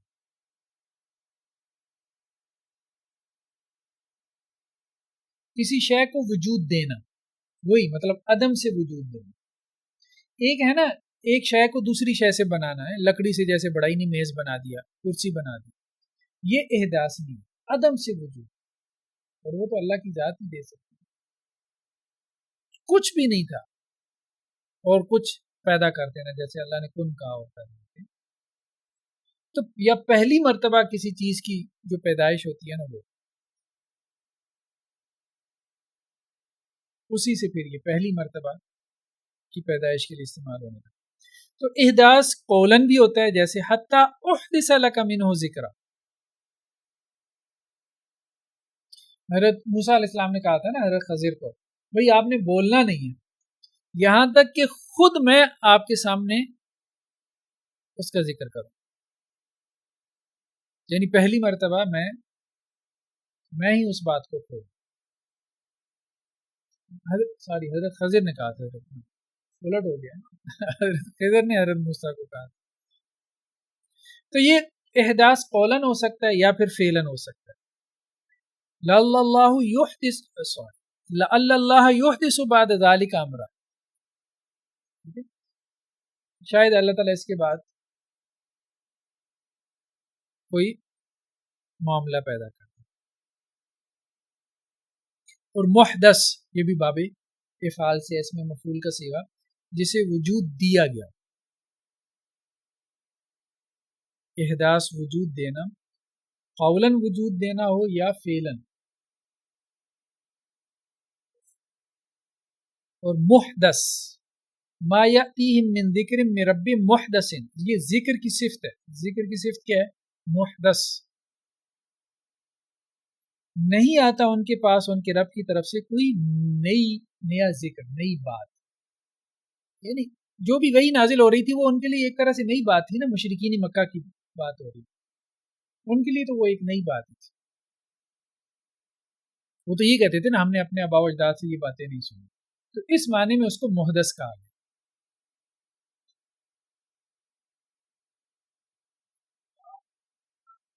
جی وہ دیکھنا پڑے گا، ابھی میرے ذہن میں وہ دیکھنا پڑے گا. شاید اس میں جو ہے وہ ندرت بھی ہوتی ہے، دیکھنا پڑے گا. تو حدیث سے مراد، میرے خیال میں یہ آخری لفظ پڑھ لیں، اس کے بعد مغرب کی اذان بھی ہو گئی۔ تو حدیث سے مراد وہ نئی بات ہے جو سمعی ہو، سمعی یہ اصطلاحات ہیں، سمعی اس کو کہتے ہیں جو سماعت سے، یعنی حواس خمسہ سے جس کا ادراک ہو، خاص طور پہ قوت سماعت سے۔ لیکن یہ چیزیں دو طرح کی ہیں، ایک وہ ہیں جو ہمیں وحی سے ملی ہیں، اور ایک وہ ہیں جو سمعی سما سے۔ جیسا کہ وَإِذْ أَسَرَّ النَّبِيُّ إِلَىٰ بَعْضِ أَزْوَاجِهِ حَدِيثًا، کہ نبی صلی اللہ علیہ وسلم نے اپنی بعض بیویوں سے کوئی بات چھپا کے بیان کی، اپنی کسی بیوی سے۔ اب یہ سمیع تھی، ٹھیک ہے، جو بات آپ صلی اللہ علیہ وسلم نے کی تھی، ظاہری بات ہے وہ وحی تو نازل نہیں نہ ہوئی تھی، وہ آپ صلی اللہ علیہ وسلم کی اپنی بات تھی جو آپ نے اپنی بیوی سے۔ یا حدیث اس کے لیے بھی ہے جو وحی سے ہم تک پہنچی، وہ بات جو وحی سے پہنچی، جیسے حل اتاک حدیث الغاشیہ، اے نبی صلی اللہ علیہ وسلم کہ آپ کے پاس وہ جو چھا جانے والی ہے اس کی خبر آئی۔ تو حدیث سمیع بھی ہو سکتی ہے، مبنی بر وحی بھی ہو سکتی ہے، جاگتے میں معلوم ہوئی ہو پھر بھی حدیث ہے، جیسے وہی جو اوپر گزری ہے۔ خواب میں پہنچی ہو کوئی بات، وہ بھی حدیث ہے، اس کے لیے بھی قرآن نے حدیث کا لفظ استعمال کیا، جیسے وَعَلَّمْتَنِي مِن تَأْوِيلِ الْأَحَادِيثِ، حضرت یوسف علیہ السلام نے کہا تھا اللہ سبحانہ وتعالیٰ آپ نے مجھے تعلیم دی تاویل الاحادیث، احادیث سے یہاں پہ مراد کیا ہے؟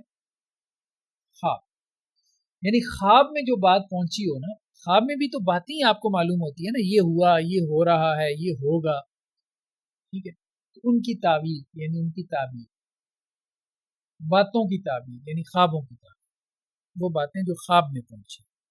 تو حدیث کا اطلاق اس بات پہ بھی ہوتا ہے جو جاگتے بھی معلوم ہو اور وہ جو خواب میں معلوم ہو، وہ بھی حدیث۔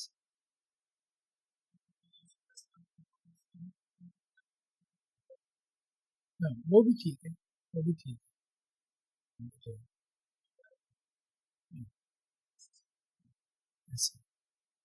لیکن عام طور پہ تعبیر جو ہے نا وہ خواب ہوتی ہے۔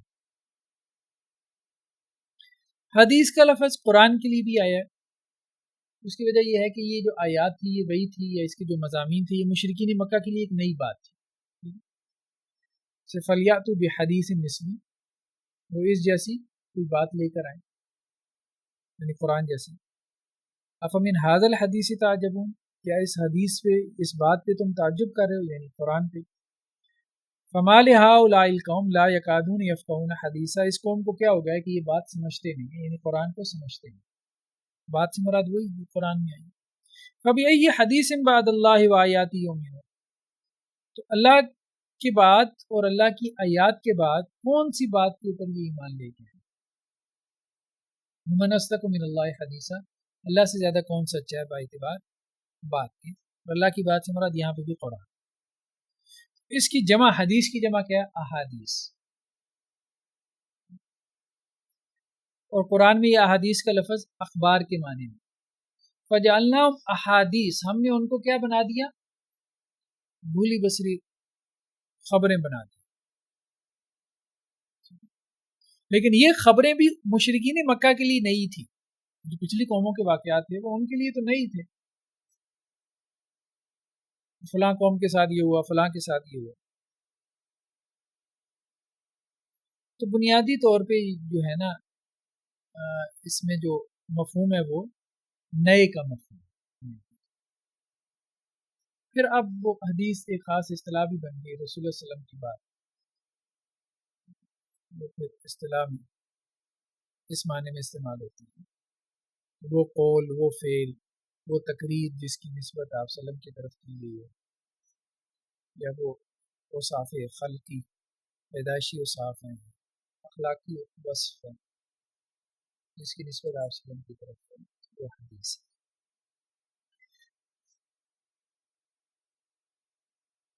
ایک لفظ رہ گیا، آیت ختم ہو جائے گی میرے خیال میں۔ خبر تو عام ہے نا، خبر عام ہے، حدیث جو ہے نا وہ نئی بات، یعنی ایسی خبر جو آپ کے لیے نئی ہے۔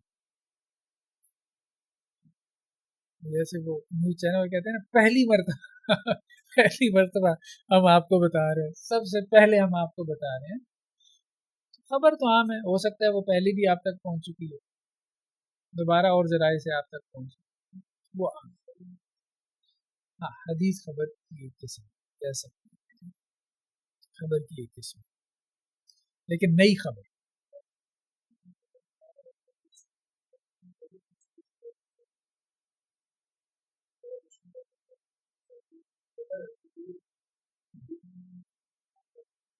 نہیں نہیں، وہ ایک اور چیز ہے، وہ ہے حل جو ہے نا، حل استفہام کا. اس کے کیا معنی ہے یہ ہم نے بلاغت میں پڑھے، ٹھیک ہے. اس کا ایک معنی تو ہوتا ہے سوال، ٹھیک ہے، استفہام. ایک اس کا معنی ہوتا ہے تقریر. تقریر کا معنی ہوتا ہے کہ آپ کسی چیز کو کیا کرتے ہیں، ثابت کرتے ہیں. میں نے تمہیں نہیں کہا تھا، اس کا مطلب یہ نہیں کہ آپ اسے کہہ رہے ہیں، اسے پوچھ رہے ہیں. اس کا مطلب یہ ہوتا ہے کہ بھائی میں نے تمہیں کہا تھا.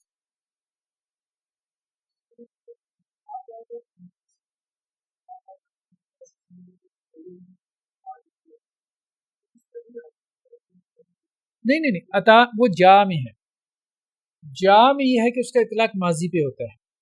عطا کے بارے میں ہم نے پڑھا تھا کہ اس کا جا سے فرق یہ ہے کہ یہ مستقبل کے لیے بھی آ جاتا ہے.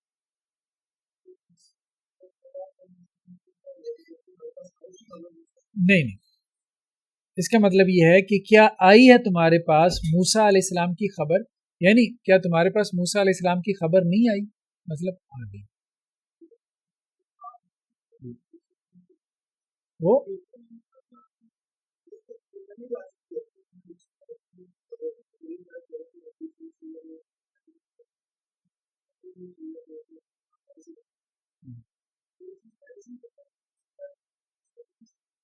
نہیں، ان کو پہلے سے نہیں نا پتا موسیٰ علیہ السلام کے بارے میں.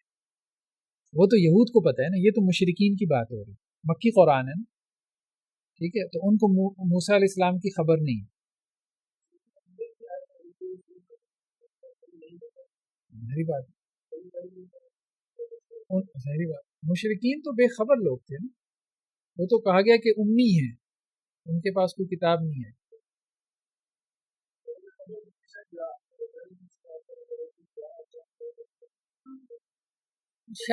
شاید ہم بہرحال نہیں استعمال کرتے، لیکن ٹھیک ہے ایک بات سمجھنے کے لیے.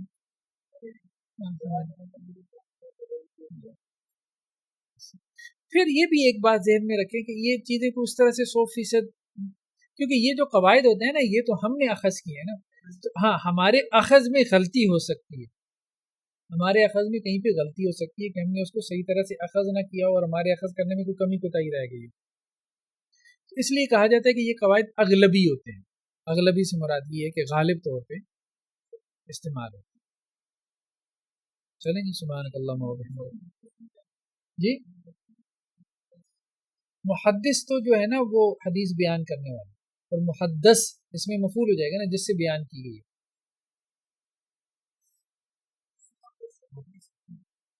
اچھا ایک لفظ رہ گیا، موسیٰ. موسیٰ کے بارے میں کہا جاتا ہے کہ یہ عبرانی زبان کا لفظ ہے نا، اور یہ مرکب ہے. مو اور اصل میں مو جو ہے نا یہ عبرانی میں پانی کے لیے استعمال ہوتا ہے. مو جیسے عربی میں بھی ماں ہے، ملتا جلتا لفظ ہے نا، کیونکہ عربی جو ہے نا اور عبرانی یہ سسٹرز لینگویج. عربی نے بہت کچھ استفادہ کیا عبرانی سے. اور سا جو ہے نا یہ اصل میں وہ کہتے ہیں شے تھا. شے کا بعض لوگوں نے کہا ہے کہ عبرانی میں معنی جو ہے وہ شجرہ ہے، تو پانی اور درخت. تو موسیٰ علیہ السلام کی نسبت پانی اور درخت دونوں کی طرف ہوتی ہے. پانی میں تو ان کو والدہ نے جو ہے وہ اس کی لہروں کے حوالے کیا تھا، اور درخت یہاں ان کو نبوت ملی تھی. جی یہ اب ہمارے علم میں نہیں کہ ان کا اصل نام یہی تھا یا اس کے علاوہ، یہ ہمارے علم میں نہیں. تو دوسرا جو ہے نا یہ معنی بھی کیا گیا ہے کہ وہ دوسرا معنی جو ہے نا وہ پھر لغوی طور پہ زیادہ بہتر معلوم ہوتا ہے. وہ پھر نام پہلے ہو یا بعد میں اس سے فرق نہیں پڑتا کہ شے جو ہے نا اس کا مطلب عبرانی میں ہے جسے کھینچ کر نکالا گیا. تو منہ شے، منہ شے سے منہ سے بن گیا. اور پھر موسیٰ استعمال ہونے لگا عربی میں، یعنی جس کو پانی سے نکالا گیا. تو وہ جب انہوں نے نکالا تھا نا فرعون کی بیوی نے، تو اسی وجہ سے انہوں نے اس کا نام بچے کا یہ رکھا موسیٰ، کہ یہ بچہ ہمیں پانی سے ملا. یہ ایک توجیہ کی جاتی ہے، واللہ عالم، اللہ بہتر جانتا ہے. لیکن چلیں تو سبحانک اللہم و بحمدک نشہد ان لا الہ الا انت.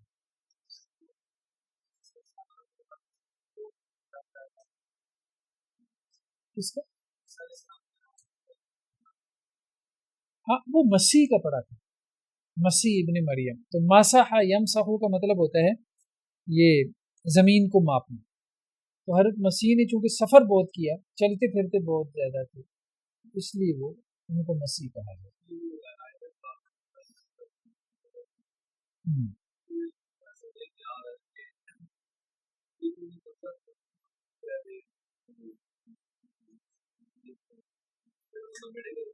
ہاں ہاں ایسی ہے وہ، ایسی کیا ایسی.